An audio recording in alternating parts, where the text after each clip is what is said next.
धन धन सतगुरु तेरा ही आसरा। आप देख रहे हैं फेथ वर्सेस वर्डिक्ट। मैं डॉक्टर मोहित इंसा, परम पूजनीय संत डॉक्टर गुरमीत राम रहीम सिंह जी इंसा के अनुयायी।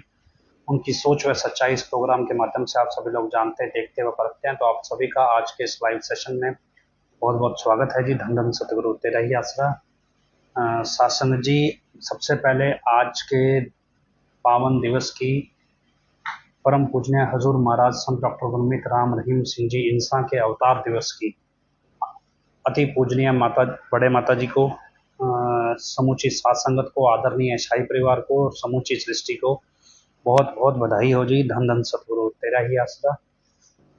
सासंगत जी, आज का दिन हजूर महाराज जी का जन्मदिन होता है और 56वां जन्मदिन है। और ये दौर, जिस दौर से हम गुजर रहे हैं, लगभग 6 साल अब पूरे हो गए हैं। 25 तारीख को पूरे हो जाएंगे। हजूर महाराज जी और सात संगत के बीच दूरी हुए, और ये बहुत लंबा समय है और कलयुग के हिसाब से भी बहुत लंबा समय है। और उससे घटिया बात ये है कि ये बुरी बात कह सकते हैं, या बहुत ही जो ये नकली वाला सिस्टम चला हुआ है, ये बहुत ही नीच किस्म का है। ये इतिहास में इस तरह का सिस्टम मतलब देखा नहीं है। शायद श्री कृष्ण जी के समय पे कहते हैं पौंड्रक का था, लेकिन उस समय भी मतलब ऐसे कम्युनिकेशन मोड्स नहीं थे, वो भी कुछ सीमित दायरे में सीमित था, लेकिन ये बहुत बड़े दायरे में है। तो ये सब चल रहा है, और इस दौर के बीच में आज का दिन है। और बहुत से लोग साथ संगत ने मैसेज भी भेजे हैं, पर्सनली भी मैसेज फेथ वर्सेस वर्डिक्ट के मैसेंजर पे भेजे हैं, और मेरे व्हाट्सएप पे भी भेजे हैं। तो जिसने भी आप सबने बधाई दी है, तो आप सबको भी हजूर महाराज जी के अवतार दिवस की बहुत बहुत बधाई हो जी। और क्योंकि हमारा तो चर्चा यही है कि सतगुरु की सच्चाई जन जन तक पहुँचे। एक थोड़े टाइम पहले, 2-3 घंटे पहले, एक कॉन्सेप्ट मतलब कंसेप्चुअल बेस पे भी, अगर दुनिया में एक ही झंडा हो, और दुनिया का एक ही झंडा हो और सर्वधर्म का झंडा हो, तो फिर वो झंडा कैसा होना चाहिए। और ये चीज़ मतलब हमें सोचनी चाहिए भी वो कैसा होना चाहिए। और इस कॉन्सेप्ट पे कॉन्सेप्चुअल फ्लैग, एक झंडा कैसा होना चाहिए सर्वधर्म का, मतलब कलर कैसे होने चाहिए उसके, तो वो पहले हमने काफ़ी संगत ने डिस्कस किया था। एक बार 50-60 लोग थे जिन्होंने डिस्कस किया था कि ऐसा कोई झंडा होना चाहिए। वैसे एक प्रतीकात्मक तौर पे, अब झंडा कोई, हमने कोई देश का झंडा थोड़ा ही बदलना है, लेकिन प्रतीकात्मक तौर पे भी कोई ऐसा भी झंडा होना चाहिए जिसको हम कहें भी हाँ यार, सर्वधर्म का झंडा कुछ ऐसा होता है। ये तो चलो हमने एक 2 डायमेंशनल बनाया है, लेकिन एक ग्राफिक्स में तो बहुत सारे तरीकों से बन सकता है। क्योंकि जैसे लोग कहते हैं ना, आर्टिफिशियल इंटेलिजेंस, चैट जीपीटी, या अलग अलग प्लेटफॉर्म्स पे कोई चीज़ें क्रिएट हो जाती हैं, तो हमने उस पर भी ट्राई किया कि अगर होगा तो कैसा होगा, लेकिन चैट जीपीटी में इसका जवाब नहीं है। तो इसलिए हमने थोड़ा कंसेप्चुअल, कुछ लोगों ने मिलके डिज़ाइन किया है। मुझे तो डिज़ाइनिंग नहीं आती है, तो जो भी है आपके सामने रखा है, तो आप जैसे भी देखना। इसके अलावा जो है सब कुछ चल रहा है। अब हजूर महाराज जी का आज जन्मदिन है, तो हमने पहले इसी पे पूरी चर्चा कर लें। साथ संगत से हमने एक बात की थी थोड़ा टाइम पहले कि हम एक किताब लिख रहे हैं, हाँ, हजूर महाराज जी की एक मतलब ओवरऑल सोच को लेके। वो कोई डेरे के साम्राज्य को लेके नहीं है, एक समाज किस तरह का होना चाहिए, और समाज में धर्म की परिभाषा और धर्म के नाम पे जो चीज़ें होती हैं, इन सब की एक डेफिनेशन होती है। अब ये डेफिनेशन भी अलग, सबकी अलग अलग है। किसी के लिए गाय काटना सही है, किसी के लिए गलत है, किसी के लिए पाप है, तो किसी के लिए बहस का विषय है, किसी के लिए बिजनेस है। तो ये अलग अलग चीज़ें हैं। पर इसी तरह भी बहुत सारी चीज़ें ऐसी हैं जो अलग अलग धार्मिक विचारधाराओं में बटी हुई हैं। और बेसिक कॉन्सेप्ट धर्म का क्या है और कैसे ये धर्म अस्तित्व में आता है, सब कुछ है। तो ये मतलब ऐसा नहीं है किसी धर्म ग्रंथों की भाषा लिखी गई है। ये एक आम कन्वर्सेशन में भी हम ओवरऑल समाज में देश क्या है, देशभक्ति एक्चुअल में क्या होती है, राजनीति एक्चुअल में कहाँ से उठा शब्द है और आज इसके मायने क्या हैं, तो ये आतंकवाद क्या है, भगवान से दोस्ती करना क्या है और दुश्मनी करना क्या है, ये सब चीज़ें एक कॉमन लैंग्वेज में आपसी मतलब आपसी बातचीत की भाषा में लिखी गई है। और सरल सिस्टम में। तो हमने कहा था कि हम ये किताब 15 अगस्त को आपको उसका बेसिक लॉन्च कर देंगे, लेकिन एक सुझाव ये भी था कि 17 अगस्त 2017 को हजूर पिताई ने इससे संबंधित वचन किए थे कि ये किताब, मतलब ये भी हमारी सोच हमारे बच्चे बताएंगे भी, अब हम नहीं बोलेंगे, हम जो चाहते हैं हमारे बच्चे बता देंगे। तो इसलिए हमने इसको थोड़ा डिले किया है, और 17 अगस्त को आपको उसका टाइटल और उसका पहला चैप्टर किताब को हम ऑनलाइन आपको इस पे फेसबुक पे उपलब्ध करवा देंगे, पहला चैप्टर और जो उसका टाइटल है वो। तो ताकि आपको अंदाज़ा लगे भी किस तरह की किताब है, किस तरह की सोच पे आधारित है। और उसके अलावा अगर आप इस किताब को ख़रीदना चाहें, क्योंकि अब ये किताब बनेगी छपेगी तो इस पे खर्चा भी है, और ख़रीदना चाहें तो वैसे तो क्या है कि पब्लिशर का कॉस्ट होता है, इसमें डिज़ाइनर के कॉस्ट होते हैं जो डिज़ाइन करते हैं किताब, उसके बाद प्रिंटिंग का कॉस्ट होता है, फिर इसको मार्केटिंग करने का कॉस्ट होता है। पर जो चीज़ हम अपनी टीम से मतलब सस्ते में अवेलेबल करवा पा रहे हैं, कर पा रहे हैं, और पब्लिशर का कोशिश कर रहे हैं कम से कम शेयर हो, पब्लिशर का शेयर ना देना पड़े, बहुत कम देना पड़े, तो जितना मिनिमम पॉसिबल है। तो हमने अभी जो कैलकुलेट किया था अराउंड 50 रुपये में आपको कुरियर समेत, अगर कुरियर करवाते हैं तो कुरियर समेत लगभग 50 रुपये के आसपास पड़ जानी चाहिए। अगर ज़्यादा, मतलब ये एट पार कॉस्ट है, जो बाकी लिखने में तो 500 रुपये भी लिख सकते हैं, 1000 रुपये भी लिख सकते हैं उस पर, प्राइस तो एमआरपी तो कुछ ही लिख दो। हमारी कोशिश रहेगी एट पार कॉस्ट पे, जब आप जो लोग सेवा के तौर पे इस किताब को सासंगत तक या सासंगत की मेन समाज तक पहुंचाना चाहते हैं, उनके लिए हम एट पार कॉस्ट जो हमें कॉस्ट पड़ेगी वही कॉस्ट हम आपको देंगे। जो लोग खरीदना चाहते हैं, जैसे पर्सनली लेवल पे खरीदते हैं, उनके लिए थोड़ा, क्योंकि ये पब्लिशर को भी पेमेंट देनी है, जो ये लाइसेंस वगैरह लेकर देते हैं और छापने का, वो सारे कॉस्ट फिर हम जो सेल वाले होंगे उनके लिए कुरियर का कॉस्ट जुड़ जाएगा। तो 50 रुपये मिनिमम शायद कॉस्ट पड़ रही है, जो मेरे को कैलकुलेट करके बताया, शायद 60-70 रुपये 80 रुपये तक आपके पास वो सेल में आ जाए बिकने के लिए, अगर हम ऑनलाइन कोई बेचता है। नहीं, हमारे पास जो होगी बल्क में आप लेते हैं तो हम तो अपने लिए जो छपवाएंगे, मतलब एज ए डोनेशन बेस पे, वो आपको हम एट पार कॉस्ट पे दे देंगे। अगर आपको ख़रीदनी हो, कोई इंटरेस्टिंग हो, तो एक मनप्रीत सोमल हैं हमारे पास, एक हमारी टीम के सदस्य हैं मनप्रीत सोमल लुधियाना से, तो उनका किसी के पास नंबर हो तो वो नंबर डाल दो, उनके पास आप लिखवा देना किताब का बेसिक। हालांकि अभी मत लिखाओ, 17 अगस्त को आप पहले उसका जो पहला चैप्टर है वो पढ़ लो, आपको अंदाज़ा लगे भी क्या किस तरह का कंटेंट है, तो फिर आप लिखवाएं तो अच्छा लगेगा आपको भी। तो ये आप कर सकते हैं। अब ये तो हमारी इसलिए था कि हम 17 तारीख को करना चाह रहे हैं, जो हमें 15 तारीख को करना था, लेकिन आज हमने जो प्रपोज्ड एक सर्वधर्म का झंडा होना चाहिए, वो हमने एक कॉन्सेप्ट फ्लैग पब्लिश किया है आज के इस जन्म दिहाड़े पे। और 17 अगस्त को हजूर पिताजी के वचन हुए थे, तो उसी के दिन हम करेंगे तो शायद ज़्यादा उसका महत्व रहेगा। इसके अलावा अब बात करें, जो हमने पिछले 3-4 दिन से लगातार बात की है अभी सतपाल पांडे को लेके, अभिजीत भगत बबलू को लेके, सबको लेके, तो आपको मोटे तौर पे जब हमने डॉक्टर अशोक का नाम इसमें उछाला है, तो उसके बाद एक बड़ी अलग तरह की प्रतिक्रिया जो है वो हमारे सामने आई है, और ये प्रतिक्रिया हमें एक्सपेक्टेड नहीं थी, लेकिन आई है। तो इसके बाद इसके बहुत सारे मायने हैं।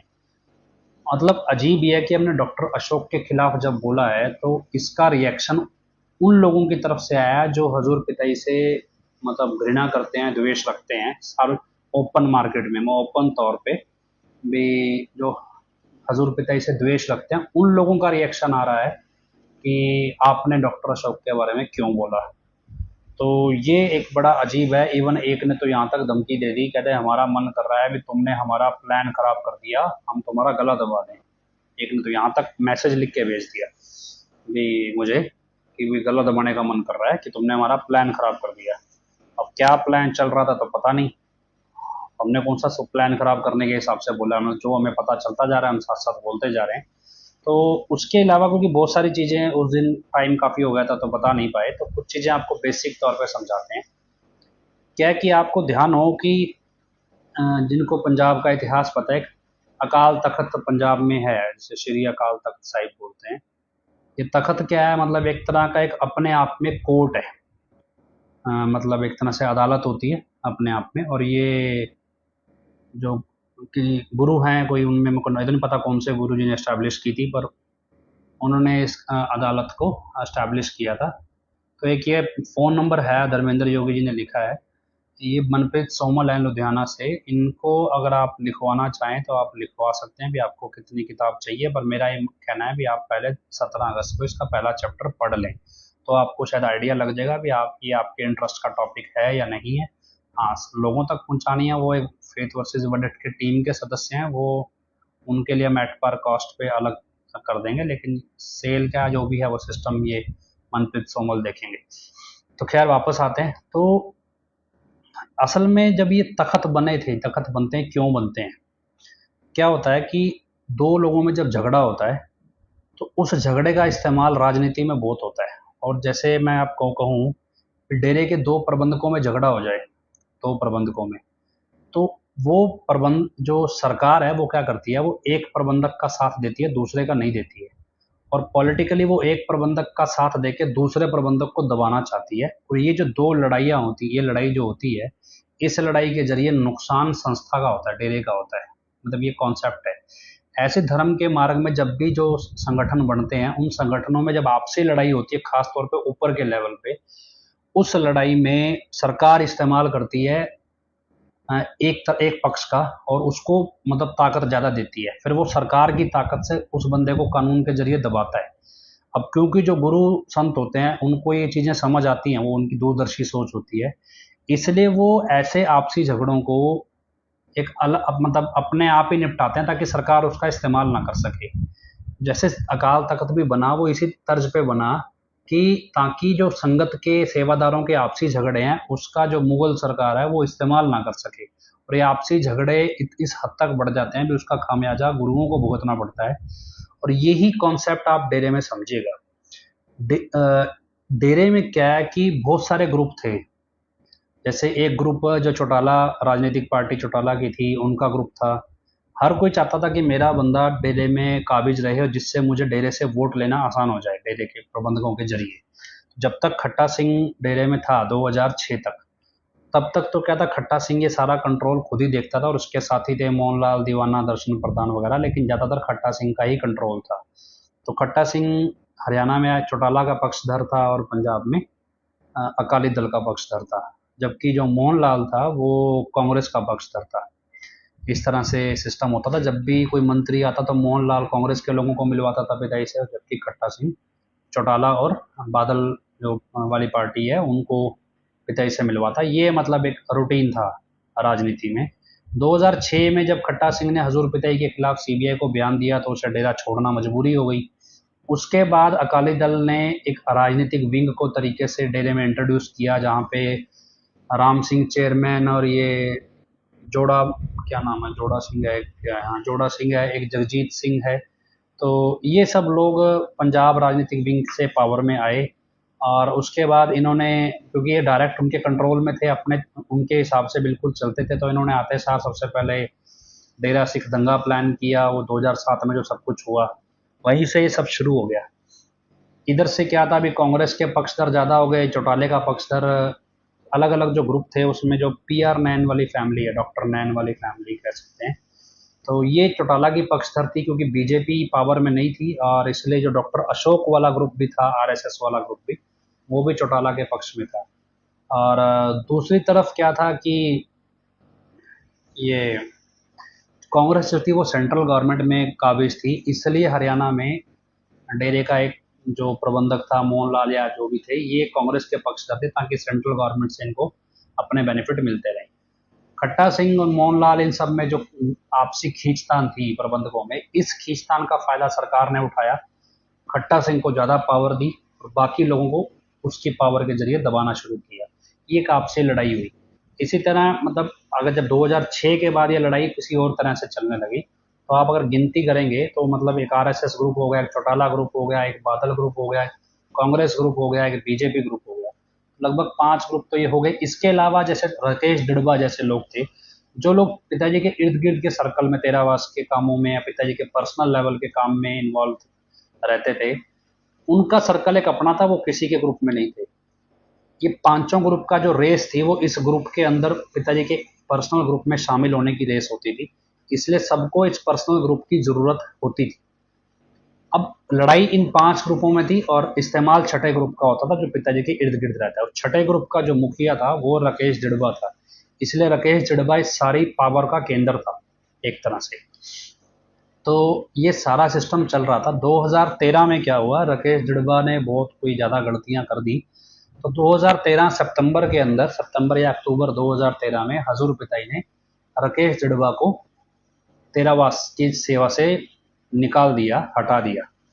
और उसके बाद जो कंट्रोल है वो गुरलीन है, उसका नाम भी राकेश ही था लेकिन उसको गुरलीन नाम दिया हुआ था, तो उसके कंट्रोल में आ गया। लेकिन वो इतना पॉलिटिकली माइंडेड आदमी नहीं था अभी सारे ग्रुप्स को अकेला हैंडल कर ले। तो राकेश डिड़बा के हाथ से जो मेन पावर थी वो छिन रही थी धीरे धीरे, इसलिए प्लान करके संगत का इस्तेमाल करके हनीप्रीत को 2015 में तेरावास में इंट्रोड्यूस करने का प्लान बनाया कि तेरावास में हनीप्रीत को इंट्रोड्यूस किया जाए। तो हनीप्रीत ने हजूर पिताई के सामने डिमांड रखी भी राकेश डिड़बा को वापस तेरावास की सेवा पे ले लिया जाए, लेकिन हजूर पिताई ने मना कर दिया।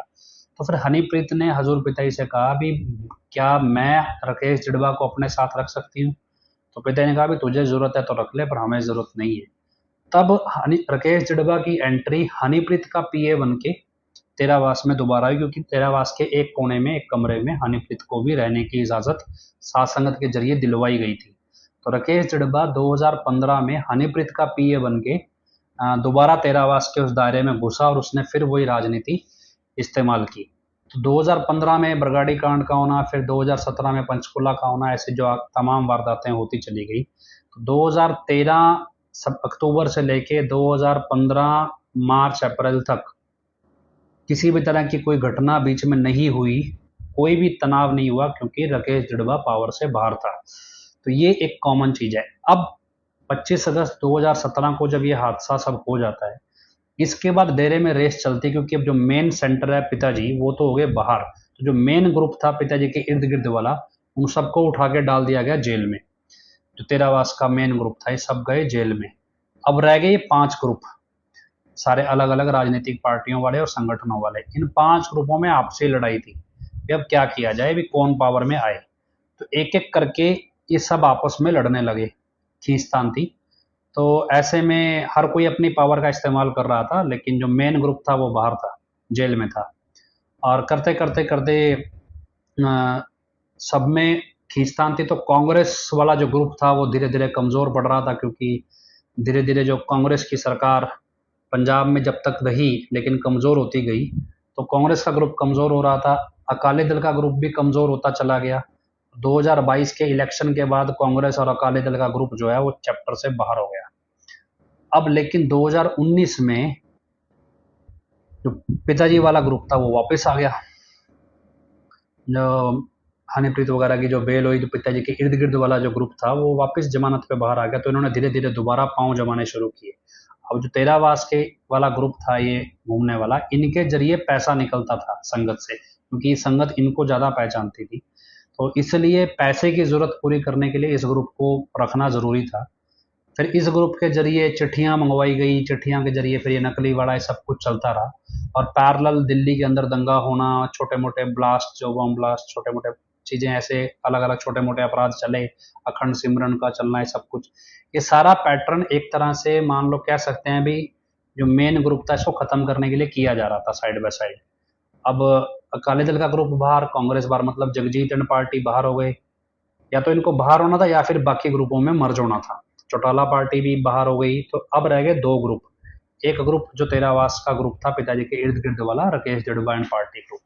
दूसरा ग्रुप रह गया आरएसएस ग्रुप, जो अशोक शर्मा और अभिजीत भगत बबलू ये चलाते हैं। ये 2 ग्रुप अब मेन हैं डेरे में जो काम करते हैं, और बाकी ग्रुप इन्हीं के हिसाब से चलते हैं। मतलब जिसको भी जो बाकी लोग हैं वो थाली के बैंगन हैं, अगर जौन सा पलड़ा भारी होता है उस तरफ अपने अपने टांग फंसाए रखते हैं। मतलब जिसको रखे जड़बा से काम निकालना है वो उधर चल पड़ेगा, जिसको थोड़ा आरएसएस से राजनीतिक तौर पे काम निकालना है वो इधर संबंध बनाएगा। ऐसे ही चल रहा है। अब क्योंकि धीरे धीरे सारी पावर अब आरएसएस ग्रुप की तरफ ट्रांसफर हो रही है और हनीप्रीत ग्रुप जो है वो कमज़ोर पड़ता जा रहा है, और यही नतीजा है जो आप इस बार की पैरोल में देख रहे हैं कि कोई भी लाइव ना आना, कुछ भी चीज़ों को पब्लिश ना करना, कितना ज़्यादा डरा होना, ये सब चीज़ें उसी का आउटपुट है। अब ऐसी स्टेज पे जब हमने डॉक्टर अशोक शर्मा और की फर्जी डिग्री ये सब कुछ सारा सामने जब लाए हैं, इसके बाद जो लोग डेरे के दुश्मन हैं उनका रिएक्शन आना शुरू हो गया है। अब वहाँ से हमने कुछ कड़ियाँ जोड़ी और चीज़ें जो समझने की कोशिश की वो ये, असल में जैसे मैं आपको एक उदाहरण देता हूँ। डेरे के हॉस्पिटल में एक डॉक्टर है, डॉक्टर गौरव, जो डेरे के हॉस्पिटल का प्रबंधक है।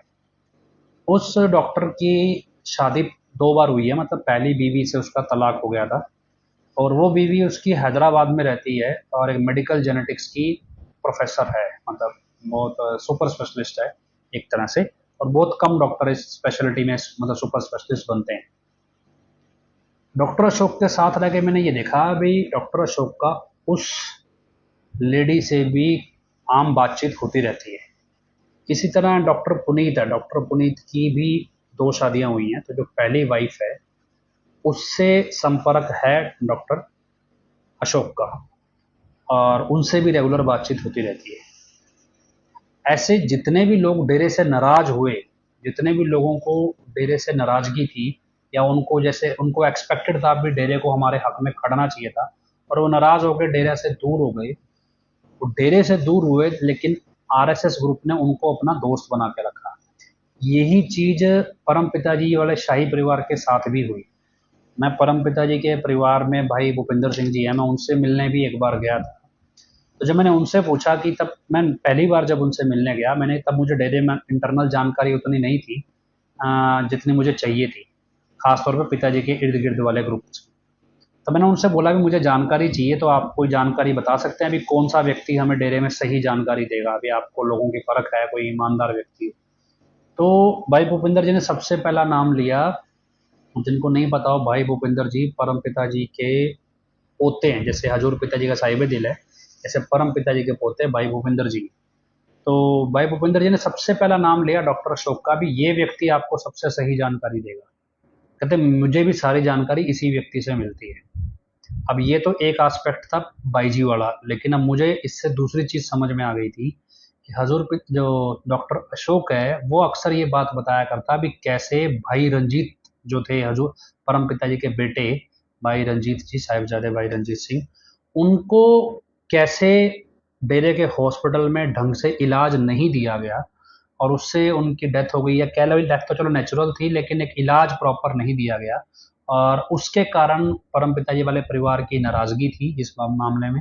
और शायद उनके मदर थे रंजीत भाई जी के, या फिर वाइफ थे शायद भाई भूपेंद्र जी के मदर थे, उनको उनकी शायद जो डेथ पे या चोला छोड़े थे जब, तब भी कोई ऐसा इशू खड़ा हुआ तब। लेकिन डॉक्टर अशोक का रेगुलर इस परिवार के संपर्क में रहना और सारी जानकारी डेरे की देना, इसके अलावा कई फ़ोन मेरे को उत्तर प्रदेश से भी आए जो जिन्होंने शौकिंदर के बारे में काफ़ी कुछ बताया, भी आप जो जानकारी रख रहे हैं वो कम है, ये और भी बहुत सारे गलत काम करता है। शौकिंदर मैंने लास्ट लाइव में बताया था भी जो डॉक्टर अशोक के सारे काम छुप के अलग मतलब छुप के करता है, एक्चुअल में ग्राउंड पे एग्जीक्यूट करता है। तो वो डॉक्टर शौकिंदर है जो डॉक्टर अशोक की तरफ से हर जगह मीटिंग करने जाता है या बातचीत करने, कोई भी काम करने। तो ये जब पैटर्न हमने पकड़ा है, और इस पैटर्न में एक चीज समझ में आई भी उन्होंने किया क्या कि जिस भी व्यक्ति से डेरे के अंदर किसी की लड़ाई हुई है, डेरे का जो मेन पोस्ट पे बैठा है, जैसे डॉक्टर पुनीत है, डॉक्टर गौरव है, ये हॉस्पिटल की मेन पोजीशंस पे बैठे हैं, इनका अगर इनकी पहली बीवियों से झगड़ा था, उनसे तलाक हो गया, लेकिन डॉक्टर अशोक ने इसका इस्तेमाल किया। ऐसे उन्होंने लगभग हर उस व्यक्ति के पुराने दुश्मनों का इस्तेमाल किया जो डेरे के मेन लोगों की ऐसी जानकारियां दे सकते थे जो कोई और नहीं दे सकता, और उन जानकारियों के जरिए डेरे के बड़े बड़े लोगों पर दबाव बनाया रखा जाता था। उदाहरण के तौर पर मैं बताता हूँ कि क्या हुआ भी डेरे के एक व्यक्ति, डेरे के प्रबंधक ने एक व्यक्ति का 20-25 लाख रुपया खा लिया। अब वो भगत जी है डेरे का, हो सकता है यूपी वाले का भी हो। जब उसका एक खा गए पैसा, तो उसका मेरे पास कॉल आता है, बोलो जी मेरा पैसा खा गए, तो मैं क्या करूं। मैंने कहा अभी क्या क्या करते हो, तो ऐसे ऐसे बताया। मैंने कहा जी ऐसा, मुझे 2 कागज़ साइन करके दे दो, पेमेंट मेरे से ले लेना, कि मेरा काम, मेरा फ़ायदा करो तो मैं आपका फ़ायदा कराता हूँ, तो आपकी पेमेंट मैं दिलवा दूंगा, ना दें तो मेरे से ले लेना, लेकिन 2 कागज़ मेरे को साइन करके देने पड़ेंगे। अब इतनी बात उसने जब एडम ब्लॉक को बोली, एडम ब्लॉक ने झट से पेमेंट दे दी। इसका मतलब क्या है कि जो लोग, जैसे अब ये, अगर ये व्यक्ति, मैं इसको अपने काबू में ले लेता पूरा, हालांकि मैं तो सीधी बात बोली हुई है, मुझे तो पिताजी के पक्ष में काम करना है, अगर आप उसमें स्टैंड ले जाओगे तो आपकी पेमेंट मैं दिलवा दूंगा। लेकिन अब उनको, वो चाहते थे एडम ब्लॉक वाले भी, ऐसा वो व्यक्ति हमारे हाथ से ना जाए, उन्होंने पेमेंट दे दी, कोई महत्वपूर्ण होगा उनके लिए। मुझे तो नहीं पता था भी कितना महत्वपूर्ण है, मेरे पास तो रैंडम कॉल था। ऐसे बहुत सारे लोगों के, किसी की सैलरी नहीं मिलती, किसी को ढंग से, किसी की स्कूल की फीस बेतुकी बढ़ा दी जाती है, बहुत सारे खर्चे किसी के ऊपर डाल दिए जाते हैं। तो ये सारे लोग ऐसे ही मेरे पास फ़ोन करते रहते हैं, आप हमारी टीम में किसी के पास, मेरी, हमारे को ऐसे पैसे का नुकसान हो रहा है, तो हमारा नाम ले लेके वो अपना काम निकाल रहे हैं। लेकिन अगर इसी चीज़ को आप इनकैश करने लग जाओ, मतलब इस्तेमाल करने लग जाओ, तो इसमें क्या है, डेरे के हर एक व्यक्ति के ऊपर दबाव बनाना बहुत आसान है। उदाहरण के तौर पे, एक डेरे के अंदर बड़ी ऊंची पदवी पे एक व्यक्ति बैठा है, और उसकी अकाउंटेबिलिटी है। हमने उसका एक कच्चा चिट्ठा निकाला, उस कच्चे चिट्ठे में उसने करीब करीब 3 से 4 करोड़ रुपए का घोटाला पिछले 5 साल में किया है। 3 से 4 करोड़ का, जिसमें लोगों को चूना लगाया है, और आधिकारिक तौर पे, मतलब डॉक्यूमेंट्री एविडेंस के साथ। और उसमें सरकारी अफसर भी उस बंदरबांट में शामिल है, और ये हमें अच्छे से पता है। हमने क्या किया, अगर हम उलझाना हो, मान लो हमें पता है, उसके कागजी सबूत हमारे पास पूरे हैं, अगर हम उलझाने लगे, तो वो डेरे का जो मेन बंदा है और वो सरकारी अधिकारी हमारी उंगलियों पे नाचने लगेगा। क्यों, उसकी नौकरी जाती है और उसका काम भी खत्म होता है, दोनों जेल जाएंगे अलग से। तो ये जो कॉन्सेप्ट है, ये कॉन्सेप्ट डॉक्टर अशोक शर्मा, अभिजीत भगत वाले ग्रुप ने अपनाया, लोगों को, डेरे के मेन मेन आदमियों पे दबाव बनाए रखने के लिए। और उसके बाद अपनी एक पोजीशन बनाई, जिसमें डॉक्टर अशोक ने अपनी बेटी को डेरे का प्रबंधक बनाने का एक सपना देखा, और उसके तहत ये सारा ताना बाना बुना गया। वो हमने आपको पिछले लाइव में समझाया ही था। और इस ताने बाने के साथ ही ये सारी कॉन्स्पिरेसी चल रही है। और क्योंकि एन अब जब ये चीज़ें पीक पे आने लगी, और ऐसे में डॉक्टर अशोक का जब नाम सामने आता है, जो डेरे का दुश्मन है वो डॉक्टर अशोक का दोस्त है, और इसलिए उनको प्रॉब्लम हो रही है जी, हमारा एक बंदा अंदर बैठा था, उसका अगर चिट्ठा खोल दिया तो फिर हमारा बदला कौन लेगा। तो इसलिए उनको ज़्यादा नाराजगी हुई। डॉक्टर अशोक की तरफ से कोई प्रतिक्रिया नहीं आई है, लेकिन इधर से आई है, उनके दुश्मनों की तरफ से। दूसरे वो लोग जो डेरे की मैनेजमेंट से नाराज थे, मेरे जैसे, जो पहले कभी नाराज रहे, जो डेरे की मैनेजमेंट की पॉलिसीज नहीं पसंद करते थे, वो लोग भी डॉक्टर अशोक के ग्रुप में या अभिजीत भगत के ग्रुप में शामिल हुए। और उन्होंने, उनके निगाह, उनका जो जो लोग उस ग्रुप में शामिल हुए, उनका ब्रेन वॉश इस तरह से किया गया है कि भी हम डेरे के सबसे बड़े हितैषी हैं, हमारे पास अंडर कवर बहुत सारे कार्यक्रम पिताजी के हैं, और हम सब कुछ कर सकते हैं, हमारे पास पिताजी की तरफ से सारी सुविधा उपलब्ध है। अब इसी तर्ज पे संभव है अभिजीत भगत को जमानत मिलना। डॉक्टर अशोक के पास फर्जी डिग्री है, और इस फर्जी डिग्री होने के बावजूद हाई कोर्ट में उसके खिलाफ रिपोर्ट जमा होने के बावजूद हाई कोर्ट का रिपोर्ट कैंसिल करके दोबारा कमेटी बनाना, और उस कमेटी में डॉक्टर अशोक के ऊपर जांच ना करना उस कमेटी द्वारा, और उसके बाद इतनी, उसकी वाइफ की भी डिग्री हालांकि अवेलेबल नहीं है रिकॉर्ड में, तो ये सब ना करना इस बात का सबूत है भी कोई बड़ी ताकत है इनके पीछे, जो हाई कोर्ट तक को इनके लिए मैनेज कर रही है। जो सरकारी अधिकारी, मतलब जो सिरसा का सिविल सर्जन था, उसकी ट्रांसफर करा दी गई, क्योंकि उसने डॉक्टर अशोक के खिलाफ एक्शन ले लिया था। तो इसका मतलब कोई बड़ी ताकत है जो इस ग्रुप के पीछे सरकारी लेवल पे और हाई कोर्ट लेवल पे इनको बैकअप दे रही है। फिर एक व्यक्ति का और कॉल आया, उसने ये बताया कि भी डॉक्टर अशोक को लेके जो बात है वो सच है, क्योंकि कहता मैंने डॉक्टर अशोक को किसी से बात करते सुना है कि उसे अपनी बेटी को डेरे का प्रबंधक बनाना है, और इसके अनुरूप कुछ कार्यक्रम वो तय कर रहे थे आपस में। तो ये बातचीत मैंने सुनी है।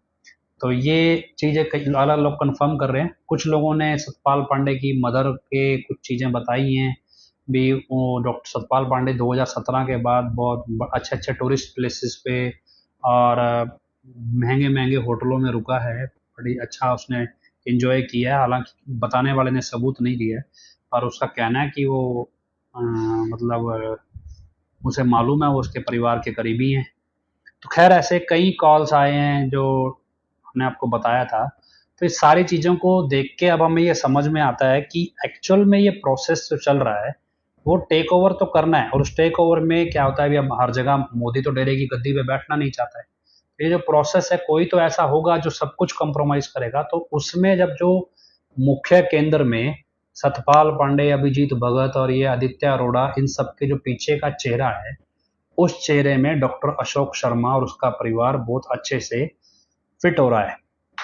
और किस तरह ये सारा प्रोसेस डॉक्टर अशोक की बड़ी लड़की को डेरे का प्रबंधक बनाने के लिए किया जा रहा है, और साहिबे दिल के साथ उसकी शादी जबरदस्ती कराने का ये कार्यक्रम हो सकता है पैरेलल चल रहा हो, या किसी और तो रूप में साजिश बन के सामने आए, या फिर शाही परिवार का जो बाहर होना इस सारे चैप्टर से, क्या वो वाला चैप्टर खत्म हो गया हो पॉसिबली, या जब ये प्लान सक्सेसफुल ना हुआ हो तो तरीके से शाही परिवार को साइडलाइन किया गया। तो ये सारा जो प्रोसेस है वो कैसे चल रहा है, वो चल रहा है दो आदमियों के झगड़ों में, एक आदमी को पावर देके दूसरे के ऊपर दबाव बना के। अब जो लोग जिनको पता है कि उन्होंने कुछ गलत किया ही नहीं, वो ऐसे व्यक्ति से कभी दबेंगे नहीं।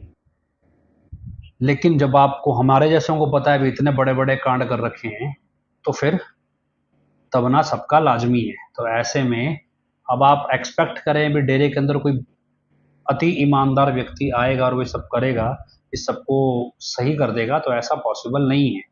तो क्या है कि अब ये गिरती दीवारें हैं, मतलब क्या है, दीवार जहाँ गिरने वाली होती है ना, तो उस दीवार के आसपास कोई खड़ा नहीं होता है। तो जिन जिनको ये समझ आ रहा है कि ये दीवार गिरने वाली है, वो धीरे धीरे पीछे हट रहे हैं। और अब जब गिर जाएगी तो जो खड़े रहेंगे उनके ऊपर तो गिरेगी गिरेगी। तो ये चीज़ हम आपको समझाना चाह रहे हैं कि अब ये पूरा कॉन्सेप्ट मॉडल आपके समझ आ जाना चाहिए।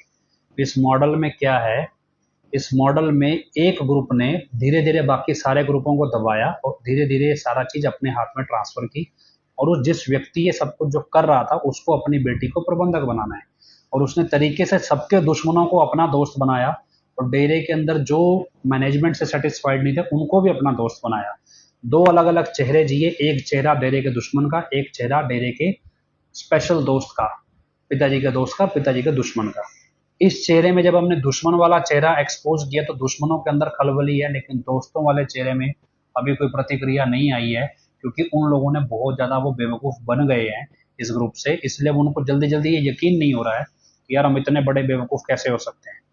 इसी तर्ज पे एक व्यक्ति का कॉल भी आया मेरे पास, तो वो मैं आपको फाइनली 2-5 मिनट में बताता हूँ, फिर हम बैन वीरपाल कौर को लाइन पर लेंगे थोड़े समय के लिए। उसने किसी ने कॉल किया कि जी मैंने ना 2-3 बसें भंडारे में जा रही हैं, उसका परमार्थ किया है, और मुझे ऐसा लग रहा है भी ये परमार्थ सही नहीं है। अभी आज की बात ही है, तो आज ही किसी का कॉल आया है, तो कहता जी मैंने परमार्थ किया और मुझे लग रहा है ये परमार्थ सही नहीं है, तो क्या आप मुझे इसके बारे में कुछ समझा सकते हो। डेफिनेटली फ़ोन करने वाला बंदा यूपी वाले महंत का चेला था, तभी तो परमार्थ कर बैठा। लेकिन अब उसकी आत्मा जाग रही है जो भी है, तो मैंने उससे एक ही बात कही, अब उम्र में कितना था मुझे तो मालूम नहीं, हो सकता है बड़ा हो सकता है छोटा हो, आवाज़ से तो बराबर सा क्या लग रहा था। मैंने उससे कहा भाई जी ऐसा है, हमारी बात सच आप मान लोगे क्या गारंटी है, और जो जिसको मान रहे हो वो सच्चा है ये तो हमें गारंटी नहीं है। तो हमने कहा भी ऐसा है भी एक काम करते हैं, पिताजी के वचनों को आधार बना लेते हैं। और सबसे पहला सवाल मैंने उससे पूछा कि क्या आप ये मानते हो भी हजूर पिताजी ने कोई अपराध किया है, या फिर इतनी बड़ी संस्था पिताजी चला रहे थे, तो क्या कोई ऐसी बदमाशी की छोटी मोटी जरूरत पड़ती हो बदमाशी करने की पिताजी को भी क्योंकि संस्था चलानी है तो छोटे मोटे बदमाश पालने पड़ते हो, क्या आप ऐसा मानते हो कि हजूर पिताजी की सोच ऐसी होगी। बोला जी ना जी, हजूर पिताजी में कोई कमी हो मैं मान नहीं सकता। तो मैंने कहा भी आप ये मान सकते हो कि हजूर पिताजी जो काम खुद मतलब जो काम करने से मना करते हैं वो काम आपको करने को कहेंगे। बोला नहीं ये भी नहीं मान सकते। तो मैंने कहा जी ये बताओ भी डेरा के अंदर क्या दान दक्षिणा चढ़ावा लिया जाता है। बोला नहीं। मैं कहा फिर जो पैसा जमा होता है डेरे में दान के नाम पे वो कहाँ जमा होता है। बोला जी ग्रीनेस वेलफेयर फोर्स विंग के खाते में। तो ये ग्रीनेस वेलफेयर फोर्स विंग का खाता क्या दान दक्षिणा नहीं है? बोला नहीं, ये पैसा तो सिर्फ और सिर्फ समाज भलाई के कार्यों में लगता है। मैंने कहा फिर पिताजी जब ये पैसा डेरे में देते थे ग्रीनेस में, तो क्या रसीद लेते थे? बोला जी हाँ, स्टेज के ऊपर कैशियर रसीद देता था। तो क्या 25 अगस्त के बाद से लेके अब तक जितना पैसा आपने डेरे में दिया, क्या उसकी रसीद आपने ली है? बोला जी नहीं ली। तो क्या आप ये मानते हो भी आपने हजूर पिताजी के वचनों के उल्ट जाके ये पैसा दिया है? क्या हाँ जी। तो जिसने ये पैसा लिया है आपसे, उसने भी आपको रसीद नहीं दी, तो क्या वो पिताजी के वचन मान रहा है? बोला नहीं। मैं कहा जब देने वाला नहीं मान रहा है, लेने वाला भी नहीं मान रहा है, तो फिर इसमें पिताजी को दोष किस चीज का? देने वाला भी वचनों के बाहर है, लेने वाला भी बाहर है, तो फिर पिताजी तो बीच में है ही नहीं ना। पिताजी का भी एक ने दिया, दूसरे ने खाया, पिताजी का तो खाली नाम चला रहे हैं। दूसरा, वो कहा जी पैसा किस लिए दिया? बोला बसों के लिए। भी बसों में कौन आएगा डेरे के अंदर? बोला जी बसों में संगत आएगी। तो क्या जितने बंदे उस बस की उस संगत उस बसों में आएगी, क्या वो सारे गरीब हैं, अफोर्ड नहीं करते किराया? बोला ना जी गरीब नहीं है। तो क्या वो नए जीव हैं? बोला नहीं, सारी पुरानी संगत है। कि पुरानी संगत को आपने ये बताया भी इन बसों का किराया मैंने दिया है और अब ये फ्री जाएगी संगत के लिए? बोला नहीं, मैंने तो जिम्मेवार को दिया पैसा, वो अपने आप बता देंगे। मैंने कहा जी ऐसा है भी आपने कभी हजूर पिताजी के सामने कभी भी इस तरह के परमार्थ की बात सुनी है? भी संगत के पास पैसा नहीं था और संगत को डेरे दर्शन कराने लाने का पैसा संगत ने दिया और इसको परमार्थ माना गया? बोला नहीं। मैंने कहा फिर क्या सुना है? बोला ये तो सुना है भी नाम लेने वालों के लिए बसों की व्यवस्था की गई, उसका परमार्थ माना जाता है। मैंने कहा बिल्कुल सही सुना है कि असल में डेरे के अंदर परमार्थ बसों के नाम पे कौन सा माना जाता है? जिस व्यक्ति की बुराइयां छुड़वा कर आप उसे डेरे लेकर आते हो अपने खर्चे पे, उस व्यक्ति को लाने का, उसको नाम दिलवाने का जो खर्चा आप उठाते हो, इसे परमार्थ माना जाता है।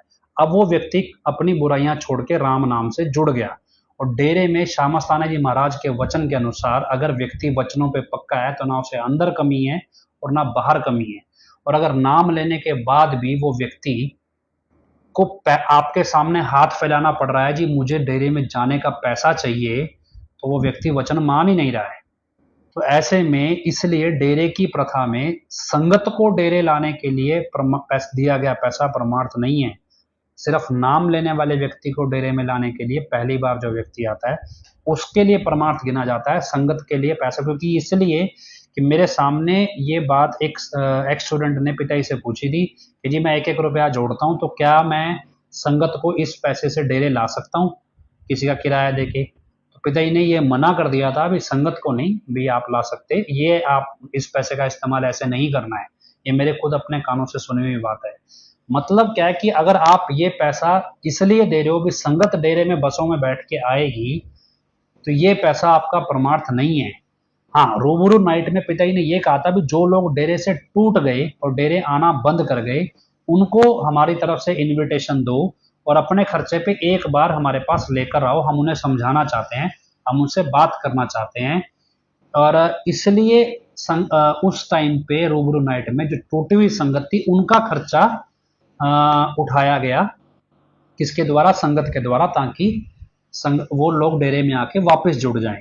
इसके अलावा कोई परमार्थ संगत को डेरे में लाने का नहीं होता, क्योंकि जब वो सत्संग से जुड़ गया, नाम ले लिया, तो वो नाम जपेगा, वचन मानेगा, तो उसको किसी चीज की कमी नहीं रहेगी। और अगर कमी रह रही है तो वो वचन नहीं मान रहा है। तो बेटर ये है कि आप अगर उस व्यक्ति को बार बार सत्संग में जाने, जिसकी इतनी तड़प है, आप एक कॉमन सेंस लगाओ, जिसकी सत्संग सुनने की तड़प है, जिसकी मालिक से दर्शन करने की तड़प है, इतनी तड़प है सच्चे दिल से, तो मालिक तो जायज मांग उसकी वैसे ही पूरी कर देगा। तो उसकी जायज मांग क्या है कि जी मेरे पास सत्संग में आने का पैसा नहीं है लेकिन मैं सत्संग सुनना चाहता हूं, और उसकी तड़प है, वो वचन मानता है और मालिक उसकी जायज मांग पूरी नहीं कर रहा, तो गड़बड़ कहां है? तो क्या आप मानते हैं कि जिसकी जो वचन भी मान रहा हो, सुमरण भी कर रहा हो, दर्शनों की तड़प भी हो, तो मालिक उसको उसको आने का किराया भी नहीं देगा? ये ऐसा डेरे में कभी नहीं हुआ है। तो ये एक चीज आप याद रखिएगा भी परमार्थ जो है वो बसों के नाम पे जो आपसे लिया जाता है वो परमार्थ नहीं है। ये क्योंकि किसी व्यक्ति ने मेरे से पूछा तो मुझे लगा ऐसे बहुत से सत्संगी होंगे जो इस तरह का परमार्थ देते होंगे। और दूसरा ये कि अगर मैं आपको कहूँ भी मिलावटी घी है, मिलावटी चीनी है, मिलावटी मावा है, मिलावटी सामान है, केमिकल है, और उन सबको मिला के मैं शुद्ध प्योर शुद्ध मिठाई बना दूंगा, तो क्या वो बन सकती है? नहीं बन सकती। यही चीज समाज में एक नैरेटिव सेट किया जाता है कि भाई गुरु तो गलत है लेकिन चेले सही है। भी कच्चे माल से शुद्ध माल बन ही नहीं सकता, तो फिर जिसका गुरु गलत हो उसका शिष्य अच्छा कैसे हो सकता है? जिसका गुरु खुद अगर गलत हो, शिष्य कैसे अच्छा हो सकता है? जब सिखाने वाला मास्टर गलत हो तो बच्चा अच्छी चीज कैसे सीख लेगा उससे जो गलत सिखा रहा है? तो ये चीज आप समाज में बढ़ चढ़ के कहा करो, क्योंकि लोग अहंकारी होते हैं, उनको अपनी वाहवाही करानी होती है, गुरु की वाहवाही से कोई मतलब नहीं होता।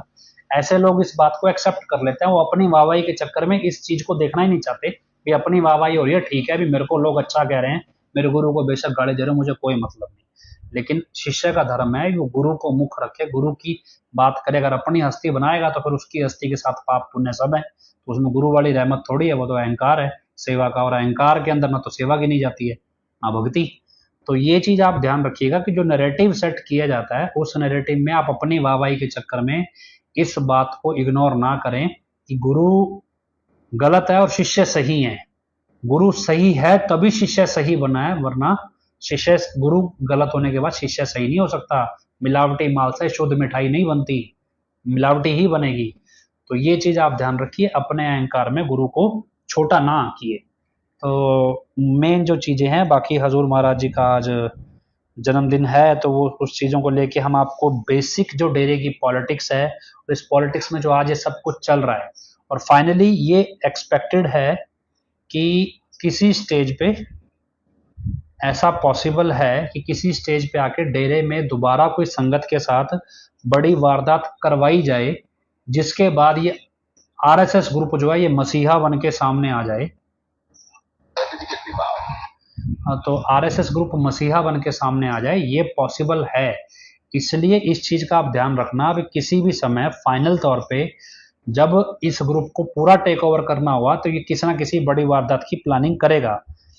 23 सितंबर 2018 के दिन भी इस ग्रुप ने एक बड़ी वारदात प्लान की थी, लेकिन वो कैसे टल गई एक बहुत बड़ा करिश्मा है। तो ये संभव होगा जब हजूर पिताजी हमारे बीच होंगे तो आपको ये करिश्मा कभी सुनाएंगे, क्योंकि क्योंकि मैं सारी कड़ियां जोड़ पा रहा हूं, तो ये वारदात होनी थी 23 सितंबर 2018 को, और इस वारदात के करने की जानकारी भी डॉक्टर अशोक ने ही मुझे दी थी भी कोई बड़ी वारदात होगी। और ये इसलिए एक्सपेक्टेड रखिएगा भी जब इनको पूरा डेरा टेक ओवर करना होगा तो ये मसीहा बनने के लिए आपके बीच में कोई बड़ी वारदात को अंजाम दे सकते हैं। तो साथ संगत जितनी भी है वो इस चीज को लेकर सतर्क रहे।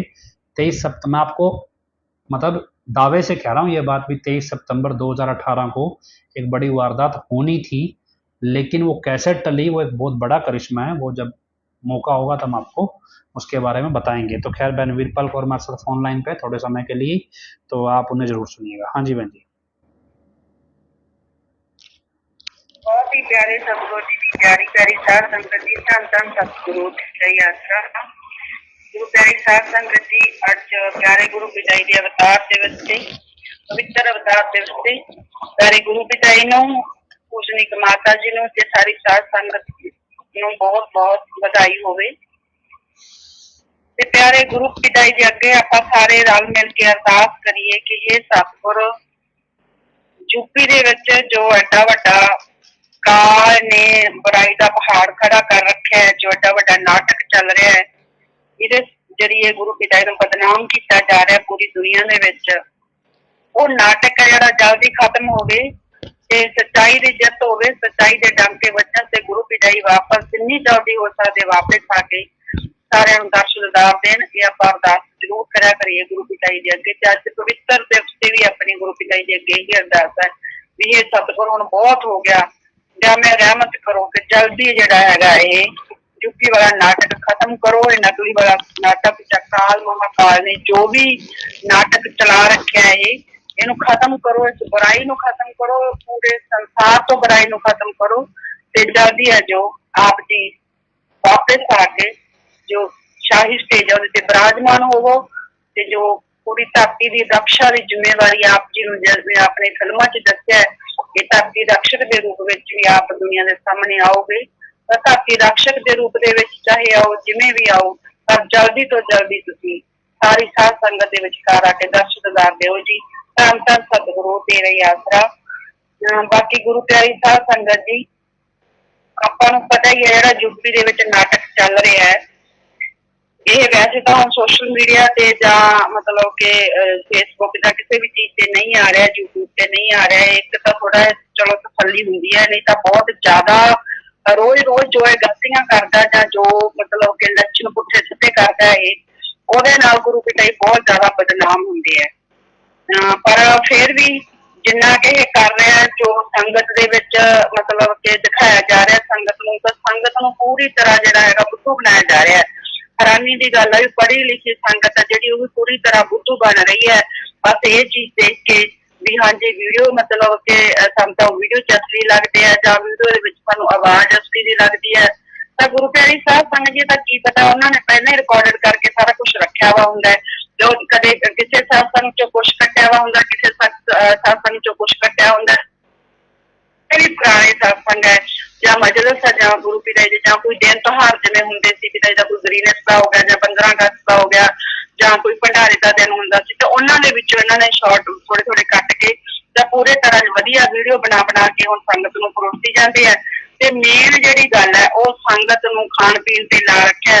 ਜਿਵੇਂ ਆਪਣੇ ਸ਼ਬਦ ਦੇ ਵਿੱਚ ਪਰਮ ਪਿਤਾ ਜੀ ਨੇ ਲਿਖਿਆ ਵੀ ਦੇ ਕੇ ਖਾਣ ਪੀਣ ਦਾ ਲਾਲਚ ਟਾਲ ਪਾਉ ਤੈਨੂੰ ਤੇਰਾ, ਤੇ ਉਹ ਖਾਣ ਪੀਣ ਦਾ ਲਾਲਚ ਦੇ ਕੇ ਜਿਹੜਾ ਇਹਨਾਂ ਨੂੰ ਵਾਰ-ਵਾਰ ਕੇ, ਨਹੀਂ ਤਾਂ ਮਤਲਬ ਆਪ ਇਹ ਦੇਖੋ ਵੀ ਹਜ਼ੂਰ ਪਿਤਾ ਜੀ ਦੇ ਹੁੰਦੇ ਕਦੇ ਵੀ ਇਹ ਚੀਜ਼ਾਂ ਪੋਸੀਬਲ ਨਹੀਂ ਸੀ। ਹਾਲਾਂਕਿ ਇਹ ਨਹੀਂ ਸੀ ਗੁਰੂ ਪਿਤਾ ਜੀ ਦੇ ਹੁੰਦੇ ਮਤਲਬ ਕਿ ਡੇਰੇ ਦੇ ਵਿੱਚ ਕਿਸੇ ਚੀਜ਼ ਦੀ ਕਮੀ ਸੀ, ਇਹ ਚੀਜ਼ ਨਹੀਂ ਸੀ। ਪਰ ਜੋ ਲੰਗਰ ਦੇ ਵਿੱਚ ਹੁੰਦਾ ਹੈ, ਲੰਗਰ ਦੇ ਵਿੱਚ ਆਲਾ ਦੇ ਵਿੱਚ ਸਾਰੀ ਧਾਰਮਿਕ ਸਥਾਨਾਂ ਤੇ ਲੰਗਰ ਬਣਦੇ ਆ, ਉਸੇ ਤਰ੍ਹਾਂ ਦਾ ਲੰਗਰ ਆਪਣੇ ਡੇਰੇ ਦੇ ਵਿੱਚ ਬਣਦਾ ਸੀ। ਪਰ ਜਿਹੜੇ ਹੁਣ ਨਵੇਂ ਨੇ ਸ਼ਾਹੀ ਪਨੀਰ ਜਾਂ ਮਲਾਈ ਕੋਫਤੇ ਸ਼ੁਰੂ ਕੀਤੇ ਆ ਹਲਵਾਈਆਂ ਨੂੰ ਬਿਠਾ ਬਿਠਾ ਕੇ, ਜਾਂ ਜੇ ਹਰ ਰੋਜ਼ ਜਿਹੜੇ ਪ੍ਰਸ਼ਾਦ ਦਿੱਤੇ ਜਾਂਦੇ ਆ ਇਹ ਬਣਦੇ, ਤਾਂ ਦੇਖੋ ਕਿੰਨੀ ਹੈਰਾਨੀ ਦੀ ਗੱਲ ਹੈ। ਇਹ ਸਾਰਾ ਪ੍ਰਸ਼ਾਦ ਚਾਹੇ ਕਿਸੇ ਵੀ ਤਰ੍ਹਾਂ ਦਾ ਹੋਵੇ, ਚਾਹੇ ਪਹਿਲਾਂ ਜਨਵਰੀ ਦੇ ਪੰਜੀਰੀ ਦੇ ਵੱਡੇ ਵੱਡੇ ਲੱਡੂ ਬਣੇ ਜਾਂ ਹੁਣ ਲੱਡੂ ਬਣੇ ਜਾਂ ਬਰਫੀ ਬਣਦੀ ਹੈ ਜਾਂ ਕੁਝ ਵੀ ਬਣਦਾ ਹੈ, ਇਹ ਸਾਰੇ ਪਹਿਲਾਂ ਬਲਾਕਾਂ ਚੋਂ ਬਣਾਏ ਜਾਂਦੇ ਆ। ਬੁਲਾ ਕੇ ਇਹ ਪ੍ਰਸ਼ਾਦ ਬਣਾ ਕੇ ਲੈ ਕੇ ਆਉਂਦੇ, ਕੁਆਂਟਲਾਂ ਦੇ ਕੁਆਂਟਲ ਉਹਨਾਂ ਨੂੰ ਲਾਇਆ ਜਾਂਦਾ। ਜਿਹੜਾ ਮਟੀਰੀਅਲ ਜਿਹੜਾ ਉਹ ਬੁਲਾ ਕੇ ਜਿਹੜਾ ਹੈਗਾ ਇਕੱਠੇ ਕਰਦਾ ਹੈ। ਫਿਰ ਉਸ ਤੋਂ ਬਾਅਦ ਤੁਸੀਂ ਇਹ ਦੇਖੋ ਦੂਜੇ ਲੋਕਾਂ ਨੂੰ ਇਹ ਦਿਖਾਉਣਾ ਜਿਹੜੇ ਬਲਾਕ ਨਹੀਂ ਬਣਾ ਰਹੇ ਹੁੰਦੇ ਵੀ ਦੇਖੋ ਜੀ ਇਹਦਾ ਸੰਗਤ ਨੂੰ ਅਸੀਂ ਇੰਨਾ ਖਵਾਉਣਾ, ਉਹ ਵੀ ਪਰਮਾਰਥ। ਤਾਂ ਗੁਰੂ ਪਿਆਰੀ ਸਾਧ ਸੰਗਤ ਜੀ ਕੁਝ ਨਹੀਂ ਹੈ, ਇਹ ਭੰਡਾਰਿਆਂ ਦੇ ਨਾਂ ਤੇ ਜਿਹੜੀ ਇਹ ਸੰਗਤ ਇਕੱਠਾ ਕਰਦੇ, ਫਿਰ ਬੱਸਾਂ ਦੇ ਨਾਂ ਤੇ ਮਤਲਬ ਲੈ ਕੇ ਜਾਣੀਆਂ 5 ਬੱਸਾਂ ਤੇ ਜਿਹੜੇ ਪਰਮਾਰਥ ਇਕੱਠਾ ਕਰਨਾ, ਉਹ 20 ਬੱਸਾਂ ਦਾ ਇਕੱਠਾ ਕਰ ਲੈਣਾ, 25 ਦਾ ਇਕੱਠਾ ਕਰ ਲੈਣਾ। ਇਹ ਸਾਰਾ ਜਿਹੜਾ ਕਮਾਈ ਦਾ ਸਾਧਨ ਹੈ, ਉਹ ਕੁਝ ਨਹੀਂ ਹੈ। ਇਹ ਜਿਹੜਾ ਨਗਰੀ ਨੂੰ ਲੈ ਕੇ ਆਂਦਾ ਗਿਆ ਕਿਉਂਕਿ ਆਪਣੀ ਫੇਸਬੁੱਕ ਦੀ ਵਜ੍ਹਾ ਤੇ ਟੀਮ ਦਾ ਲੋਕਾਂ ਤੇ ਆਪਣੀ ਸੰਗਤ ਤੇ ਖਾਸ ਕਰਕੇ ਇੰਨਾ ਪ੍ਰਭਾਵ ਹੋਣ ਲੱਗ ਗਿਆ ਸੀ ਕਿ ਸੰਗਤ ਨੇ ਪਰਮਾਰਥ ਬਹੁਤ ਜ਼ਿਆਦਾ ਘਟਾਤਾ ਸੀ। ਇਹਨਾਂ ਦਾ ਪਰਮਾਰਥ ਵਾਲੇ ਪਾਸੇ ਹੁਣ ਬੁਰਾ ਹਾਲ ਹੋਇਆ ਪਿਆ ਸੀ, ਸੰਗਤ ਸਾਵਧਾਨ ਹੋ ਗਈ ਸੀ। ਇਹਨਾਂ ਦਾ ਕਹਿਣ ਤੇ ਪਰਮਾਰਥ ਨਹੀਂ ਸੀ ਕਰਦੀ, ਇਸੇ ਕਰਕੇ ਜਿਹੜਾ ਨਕਲੀ ਵਾਲਾ ਡਰਾਮਾ ਇਹਨਾਂ ਨੂੰ ਕਰਨਾ ਪਿਆ।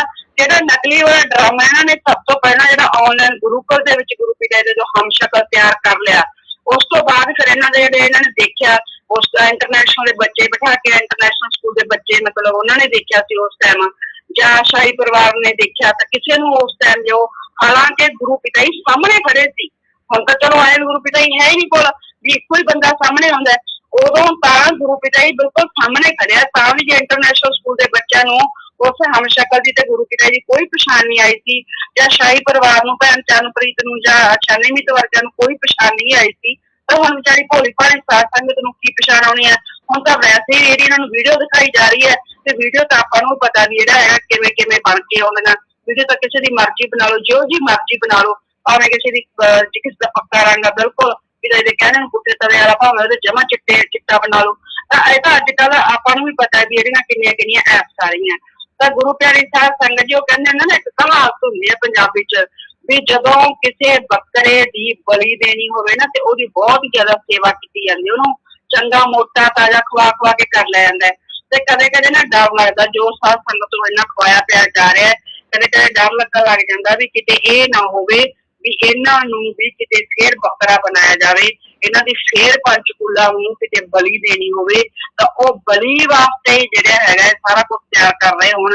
ਇੰਨਾ ਕੁ ਵਿਸ਼ਵਾਸ ਪੈਦਾ ਕਰ ਲੈਣਾ ਖਾਣ ਪੀਣ ਦੀ, ਕਿਉਂਕਿ ਬਹੁਤੀ ਸਾਧ ਸੰਗਤ ਤਾਂ ਉਹਦਾ ਜਦੋਂ ਫਿਰ ਵਚਨ ਹੀ ਪੂਰੇ ਹੋਣੇ ਸੀ, परम पिता ने अगर शब्द दे विच लिखिया है तो फिर तो वचन पूरे होने ही सी भी साध संगत ने तो पर खाण पीण दे लालच नाल जाना ही सी। कुछ जिहड़े वैसे ही अपने जिवें झुग्गी झोपड़ियां वाले हुंदे उन्हां परिवारां नूं इह लै जांदे आ ते जिहड़ा खा पिया के इन्ना संगत अन्नी कीती हुई है और तांत्रिक विद्या का जिहड़ा प्रसाद खा खा के अन्नी संगत का जिहड़ा गुरु पिता दे वचन आ वो भी वचन पूरे हो रहे हैं भी पागल कर देंगे भाई जो भी तुहानूं प्रसाद दिता वो पागल कर सकदा है जां तुहाडा माइंड वॉश कर सकदा है जां जिहड़ा बंदा प्रसाद देऊगा तुहानूं अपने मगर ला सकदा है। तीन तरह के वचन प्रसाद नूं लैके गुरु पिता ने कीते ते आपां नूं साफ गल कीता सी भाई एवें आरे गैरे तो लैके प्रसाद ना खाया करो। ये सारे वचन जे आपां देखदे हां तां हजूर पिता जी दे पूरे हो रहे हैं। बाकी गुरु प्यारे साध संगत जी का झंडे का जिहड़ा आपां पेज बस वाटक ते पेज ते पाया तो एक गुरु पिता जी की सोच है। आपां नूं पता ही है गुरु पिता जी आपां एक बेनती पहला भी चलाई थी कि उस बेनती दे विच परम पिता जी नूं बेशक हम थे हमें हम ही रहेंगे परम पिता जी वचन है।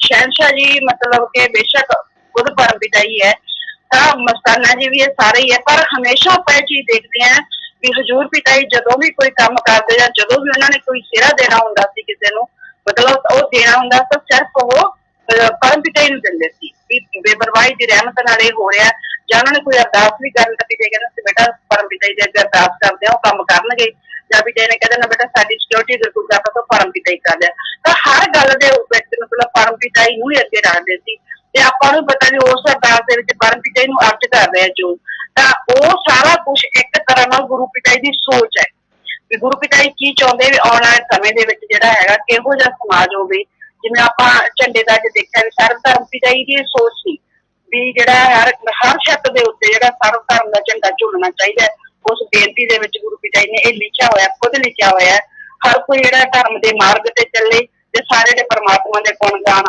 ਸਾਰੇ ਲੋਕ ਗਾਉਣ ਗੁਰੂ ਪਿਤਾ ਜੀ ਨੇ ਉਹ ਇੱਕ ਇੱਕ ਲਾਈਨ ਜੇ ਆਪਾਂ ਧਿਆਨ ਨਾਲ ਸੁਣੀਏ ਤਾਂ ਉਹਦੇ ਚਿੱਤ ਵਿੱਚ ਜਿਹੜਾ ਹੈਗਾ ਸ਼ਬਦ ਹੈ ਗੁਰੂ ਪਿਤਾ ਜੀ ਦੀ ਸੋਚ ਆਪਾਂ ਨੂੰ ਪਤਾ ਲੱਗਦੀ ਹੈ ਤਾਂ ਇਹ 17 ਅਗਸਤ 2017 ਨੂੰ ਜਿਵੇਂ ਗੁਰੂ ਪਿਤਾ ਜੀ ਵਚਨ ਕਰਕੇ ਸੀ ਵੀ ਅੱਜ ਤੋਂ ਬਾਅਦ ਅਸੀਂ ਨਹੀਂ ਬੋਲਾਂਗੇ ਤੇ ਹੁਣ ਸਾਡੇ ਬੱਚੇ ਦੱਸਣਗੇ ਵੀ ਅਸੀਂ ਕੀ ਚਾਹੁੰਦੇ ਹਾਂ ਤਾਂ ਗੁਰੂ ਦੀ ਜੋ ਚਾਹਤ ਹੈ ਗੁਰੂ ਪਿਆਰੇ ਸਾਧ ਸੰਗਤ ਜੀ ਆਪਾਂ ਪਹਿਲਾਂ ਵੀ ਕਿਹਾ ਵੀ ਆਪਣੀ ਕੋਸ਼ਿਸ਼ ਤਾਂ ਇਹ ਰਹੀ ਹੈ ਕਿ ਇਸ ਵਾਸਤੇ ਇਬਾਦਤ ਦੇ ਵਿੱਚ ਜਿਵੇਂ ਗੁਰੂ ਪਿਤਾ ਚਾਹੁੰਦੇ ਸੀ ਆਪਾਂ ਉਵੇਂ ਹੀ ਜਿਹੜਾ ਹੈਗਾ ਉਹਦੇ ਤੇ ਚੱਲ ਕੇ ਹੀ ਆਪਾਂ ਅੱਗੇ ਵਧੀਏ ਆਪਾਂ ਲਗਾਤਾਰ ਜਿਵੇਂ ਜਿਵੇਂ ਗੁਰੂ ਪਿਤਾ ਜੀ ਦੀ ਸੋਚ ਜਾਂ ਗੁਰੂ ਪਿਤਾ ਦੇ ਜੋ ਵਚਨ ਹੈ ਉਸੇ ਅਨੁਸਾਰ ਹੀ ਅੱਗੇ ਵਧ ਰਹੇ ਆ ਤਾਂ ਗੁਰੂ ਪਿਤਾ ਜੀ ਦੀ ਸੋਚ ਨੂੰ ਪੂਰੀ ਦੁਨੀਆ ਤੱਕ ਲੈ ਕੇ ਜਾਣ ਵਾਸਤੇ ਆਪਾਂ ਇੱਕ ਅੱਜ ਜਿਵੇਂ ਮਤਲਬ ਇੱਕ ਸਾਧਨਾ ਕੀਤੀ ਜਿਹੜਾ ਪਿਤਾ ਦਾ ਸਰਬ ਧਰਮ ਦਾ ਜੋ ਝੰਡਾ ਪਿਤਾ ਜੀ ਸੋਚਦੇ ਸੀ ਤਾਂ ਉਹ ਇਸ ਤਰ੍ਹਾਂ ਦਾ ਵੀ ਹੋ ਸਕਦਾ ਹੈ ਜਿਵੇਂ ਆਪਾਂ ਸਾਰਿਆਂ ਨੇ ਕੁਛ ਮਤਲਬ ਕਿ ਆਪਣੇ ਟੀਮ ਦੇ ਮੈਂਬਰਾਂ ਨੇ ਰਲ ਮਿਲ ਕੇ ਬਣਾਇਆ ਤਾਂ ਪਿਤਾ ਜੀ ਰਹਿਮਤ ਕਰਨ ਕਿ ਆਉਣ ਵਾਲੇ ਸਮੇਂ ਦੇ ਵਿੱਚ ਜਲਦੀ ਜਿਹੜਾ ਇਹ ਜਾਤ ਪਾਤ ਧਰਮ ਮਜ਼ਹਬ ਜੇ ਵੀ ਜਿੰਨਾ ਵੀ ਦੁਨੀਆ ਦੇ ਉੱਤੇ ਚੱਲ ਰਿਹਾ ਤੇ ਜਿਹਦੇ ਕਰਕੇ ਇੰਨੇ ਵੱਡੇ ਵੱਡੇ ਜਿਹੜੇ ਹੈਗੇ ਆ ਮਨੁੱਖਤਾ ਦਾ ਘਾਣ ਹੋ ਰਿਹਾ ਹੈ ਆਪਾਂ ਆਪਣੇ ਹੁਣੇ ਦੇਖਣ ਦੇ ਵਿੱਚ ਹੀ ਦੇਖੋ ਜਾਂ ਮਨੀਪੁਰ ਜੋ ਘਟਨਾਵਾਂ ਹੋਈਆਂ ਜਾਂ ਨੂੰਹ ਹਰਿਆਣਾ ਦੇ ਵਿੱਚ ਜੋ ਘਟਨਾਵਾਂ ਹੋਈਆਂ ਉਹ ਸਾਰਾ ਇਹੀ ਸੀਗਾ 1947 ਦੇ ਵਿੱਚ ਸਾਡੇ ਦੇਸ਼ ਦੀ ਵੰਡ ਹੋਈ ਆ ਉਹ ਵੀ ਜਿਹੜਾ ਸੀਗਾ ਉਹ ਸੰਪਰਦਾਇਕ ਦੰਗੇ ਮਤਲਬ ਕਿ ਹਿੰਦੂ ਮੁਸਲਿਮ ਧਰਮ ਜਿਹੜਾ ਅਲੱਗ-ਅਲੱਗ ਧਰਮਾਂ ਨੂੰ ਲੈ ਕੇ ਹੀ ਹੋਏ ਤਾਂ ਜੋ ਗੁਰੂ ਪਿਤਾ ਜੀ ਦੀ ਸੋਚ ਹੈ ਜਿਵੇਂ ਉਹਨਾਂ ਨੇ 2007 ਦੇ ਵਿੱਚ ਗੁਰੂ ਪਿਤਾ ਨੇ ਇੰਸਾ ਬਣਾ ਕੇ ਇਹ ਸਾਨੂੰ ਦੱਸਿਆ ਇਹ ਸੁਨੇਹਾ ਪੂਰੀ ਜਿਹੜੀ ਹੈਗੀ ਸ੍ਰਿਸ਼ਟੀ ਨੂੰ ਦਿੱਤਾ ਕਿ ਅਸੀਂ ਸਿਰਫ ਇੰਸਾ ਕੋਈ ਸਾਡੀ ਜਾਤ ਨਹੀਂ ਕੋਈ ਮਜ਼ਹਬ ਨਹੀਂ ਕੋਈ ਧਰਮ ਨਹੀਂ ਸਾਰੇ ਜਿਹੜੇ ਹੈਗੇ ਇੱਕੋ ਪਰਮਾਤਮਾ ਦੇ ਆਪਾਂ ਇੱਕ ਹੀ ਬੱਚੇ ਆ ਇੱਕੋ ਜਿਹਾ ਆਪਣੇ ਅੰਦਰ ਖੂਨ ਹੈ ਗੁਰੂ ਪਿਤਾ ਜੀ ਹਮੇਸ਼ਾ ਜਦੋਂ ਵੀ ਵਚਨ ਫਰਮਾਉਂਦੇ ਸੀ ਆਪਣੇ ਸਾਥਾਂ ਦੇ ਵਿੱਚ ਤਾਂ ਇਹ ਕਹਿੰਦੇ ਸੀ ਬੇਟਾ ਚਾਹੇ ਕੋਈ ਹਿੰਦੂ ਦਾ ਬੱਚਾ ਲੈ ਲਓ ਮੁਸਲਮਾਨ ਦਾ ਲੈ ਲਓ ਈਸਾਈ ਦਾ ਲੈ ਲਓ ਸਿੱਖ ਦਾ ਲੈ ਲਓ ਸਭ ਦੇ ਅੰਦਰ ਇੱਕੋ ਜਿਹਾ ਖੂਨ ਦੌੜਦਾ ਹੈ ਸਭ ਦੀਆਂ ਰਗਾਂ ਦੇ ਵਿੱਚ ਇੱਕੋ ਹੀ ਲਾਲ ਰੰਗ ਦਾ ਖੂਨ ਦੌੜਦਾ ਤੇ ਇੱਥੋਂ ਪਤਾ ਲੱਗਦਾ ਵੀ ਸਾਰੇ ਪਰਮਾਤਮਾ ਨੇ ਕੋਈ ਫਰਕ ਨਹੀਂ ਰੱਖਿਆ ਤਾਂ ਜੋ ਗੁਰੂ ਪਿਤਾ ਜੀ ਦਾ ਮੈਸੇਜ ਆ ਬਾਕੀ ਗੁਰੂ ਪਿਤਾ ਦਾ ਉਹਦੇ ਵਿੱਚ ਇਹ ਵੀ ਮੈਸੇਜ ਹੈ ਵੀ ਜੋ ਇਸ ਦੁਨੀਆ ਦੀ ਭੀੜ ਦੇ ਵਿੱਚ ਵਿਛੜ ਗਏ ਆ ਪਰਮਾਤਮਾ ਕਰੇ ਵੀ ਉਹਨਾਂ ਨੂੰ ਉਹਨਾਂ ਦੀ ਮੰਜ਼ਿਲ ਮਿਲ ਜੇ ਕਿ ਉਹ ਆਪਣੇ ਘਰੇ ਵਾਪਸ ਆ ਜਾਣ ਜਾਂ ਕੋਈ ਕਿਸੇ ਦੇ ਵੀ ਅੰਦਰ ਹੈ ਵੀ ਉਹਦੇ ਅੰਦਰ ਕੋਈ ਬੁਰੇ ਵਿਚਾਰ ਨਹੀਂ ਆਉਣੇ ਚਾਹੀਦੇ ਕਿਸੇ ਦੀ ਚਾਹੇ ਉਹ ਮਜਬੂਰੀ ਦੇ ਵਿੱਚ ਹੀ ਉਹਦੇ ਅੰਦਰ ਬੁਰੇ ਵਿਚਾਰ ਆਉਂਦੇ ਜਾਂ ਗੁਲਾਮੀ ਚ ਆਉਂਦੇ ਉਹ ਵੀ ਬੁਰੇ ਵਿਚਾਰ ਕਦੇ ਵੀ ਕਿਸੇ ਦੇ ਅੰਦਰ ਨਹੀਂ ਆਉਣੇ ਚਾਹੀਦੇ ਹਰ ਕੋਈ ਜਿਹੜਾ ਮਾਨਵਤਾ ਭਲਾਈ ਦਾ ਬੀੜਾ ਚੁੱਕ ਕੇ ਮਿਹਨਤ ਦੀ ਕਮਾਈ ਕਰਕੇ ਖਾਵੇ ਬੁਰਾਈ ਦਾ ਨਾਮੋ ਨਿਸ਼ਾਨ ਇਸ ਦੁਨੀਆ ਤੋਂ ਮਿਟੇ ਔਰ ਤੰਗਸ਼ਾਹੀ ਈਰਸ਼ਾ ਦਵੈਸ਼ ਗਿਲੇ ਸ਼ਿਕਵੇ ਸਾਰੇ ਜਿਹੜੇ ਮਟਾ ਕੇ ਆਪਾਂ ਮਤਲਬ ਕਿ ਭਾਈ ਜਾਂ ਮਤਲਬ ਕਿ ਆਪਣਾ ਜਿਹੜਾ ਆਪਸੀ ਰਿਸ਼ਤਾ ਭੈਣ ਭਰਾਵਾਂ ਦਾ ਜਾਂ ਜੋ ਵੀ ਸਾਡੇ ਆਪਸੀ ਰਿਸ਼ਤੇ ਹੈ ਸੰਸਾਰਿਕ ਤਾਂ ਉਹਨਾਂ ਦੇ ਵਿੱਚ ਆਪਣੇ ਅੰਦਰ ਇੰਨਾ ਪ੍ਰੇਮ ਹੋਵੇ ਵੀ ਇੱਕ ਦੂਜੇ ਨੂੰ ਪੂਰੇ ਪ੍ਰੇਮ ਨਾਲ ਗਲੇ ਲਗਾਈਏ ਸਾਰਿਆਂ ਦੇ ਉੱਤੇ ਪਰਮਾਤਮਾ ਦੀ ਤਾਂ ਕਿ ਕਿਰਪਾ ਬਣੇ ਜੇ ਆਪਾਂ ਗੁਰੂ ਪਿਤਾ ਜੀ ਦੇ ਬਚਨਾਂ ਦੇ ਅਨੁਸਾਰ ਚੱਲਾਂਗੇ ਜਾਂ ਜਿਹੜੇ ਧਰਮ ਗ੍ਰੰਥ ਆ ਜਿੰਨੇ ਵੀ ਸਾਡੇ ਸੀ ਉਹਨਾਂ ਨੇ ਸਭ ਧਰਮ ਗੁਰੂ ਹੈ। ਵੀਰਾ ਜੀ ਹਮੇਸ਼ਾ ਇੱਕ ਗੱਲ ਸਾਨੂੰ ਕਹਿੰਦੇ ਹੁੰਦੇ ਸੀ, ਨਾ ਕੋਈ ਧਰਮ ਗੁਰੂ ਮਾੜਾ ਨਾ ਹੀ ਕੋਈ ਧਰਮ ਮਾੜਾ ਹੈ। ਉਹਨਾਂ ਨੇ ਤਾਂ ਹਮੇਸ਼ਾ ਜਿਹੜੀ ਸਿੱਖਿਆ ਦਿੱਤੀ ਉਹਨਾਂ ਨੂੰ ਇਨਸਾਨ ਨੂੰ ਸਮਝਾਉਣ ਦੀ ਸਿੱਖਿਆ ਦਿੱਤੀ ਹੈ। ਜਿੰਨੇ ਵੀ ਗੁਰੂ ਚਾਹੇ ਉਹ ਕਿਸੇ ਵੀ ਧਰਮ ਦੇ ਵਿੱਚ ਆਏ ਆ ਤਾਂ ਉਹਨਾਂ ਨੇ ਹਮੇਸ਼ਾ ਹੀ ਇਨਸਾਨ ਨੂੰ ਇਹੀ ਸਿੱਖਿਆ ਦਿੱਤੀ ਹੈ ਵੀ ਭਾਈ ਪ੍ਰਮਾਤਮਾ ਵੀ ਇੱਕ ਹੈ ਤੇ ਅਸੀਂ ਇਨਸਾਨ ਵੀ ਇੱਕ ਹੈ। ਤਾਂ ਉਹ ਸਾਰੇ ਜਿਹੜੇ ਹੈਗੇ ਆ ਇਹ ਖਤਮ ਹੋ ਕੇ ਜਿਹੜੀ ਹੈਗੀ ਆ ਈਸ਼ਵਰ ਦੀ ਕਿਰਪਾ ਜਿਹੜੀ ਬਣੀ ਰਹੇ, ਈਰਖਾ ਨਫ਼ਰਤ ਜਦੋਂ ਖਤਮ ਹੋ ਜੂਗੀ। ਪਿਤਾ ਜੀ ਦੇ ਵਚਨ ਹੁੰਦੇ ਸੀ ਵੀ ਬੇਟਾ ਜਿਹੜੀ ਹੈਗੀ ਆ ਈਰਖਾ ਦੂਈ ਦਵੈਸ ਨਫ਼ਰਤ ਸਭ ਕੁਛ ਸੰਸਾਰ ਤੋਂ ਖਤਮ ਹੋ ਕੇ ਰਾਮ ਨਾਮ ਔਰ ਪ੍ਰੇਮ ਦੀ ਗੰਗਾ ਬਹੇ ਔਰ ਸਾਰੇ ਲੋਕ ਸਾਰਾ ਸੰਸਾਰ ਹੀ ਇੱਕ ਰਾਮ ਨਾਮ ਦੇ ਝੰਡੇ ਦੇ ਥੱਲੇ ਇਕੱਠੇ ਹੋਣ। ਤਾਂ ਗੁਰੂ ਪਿਤਾ ਜੀ ਕਹਿੰਦੇ ਸੀ ਹੋਊਗਾ ਇੱਕ ਦਿਨ।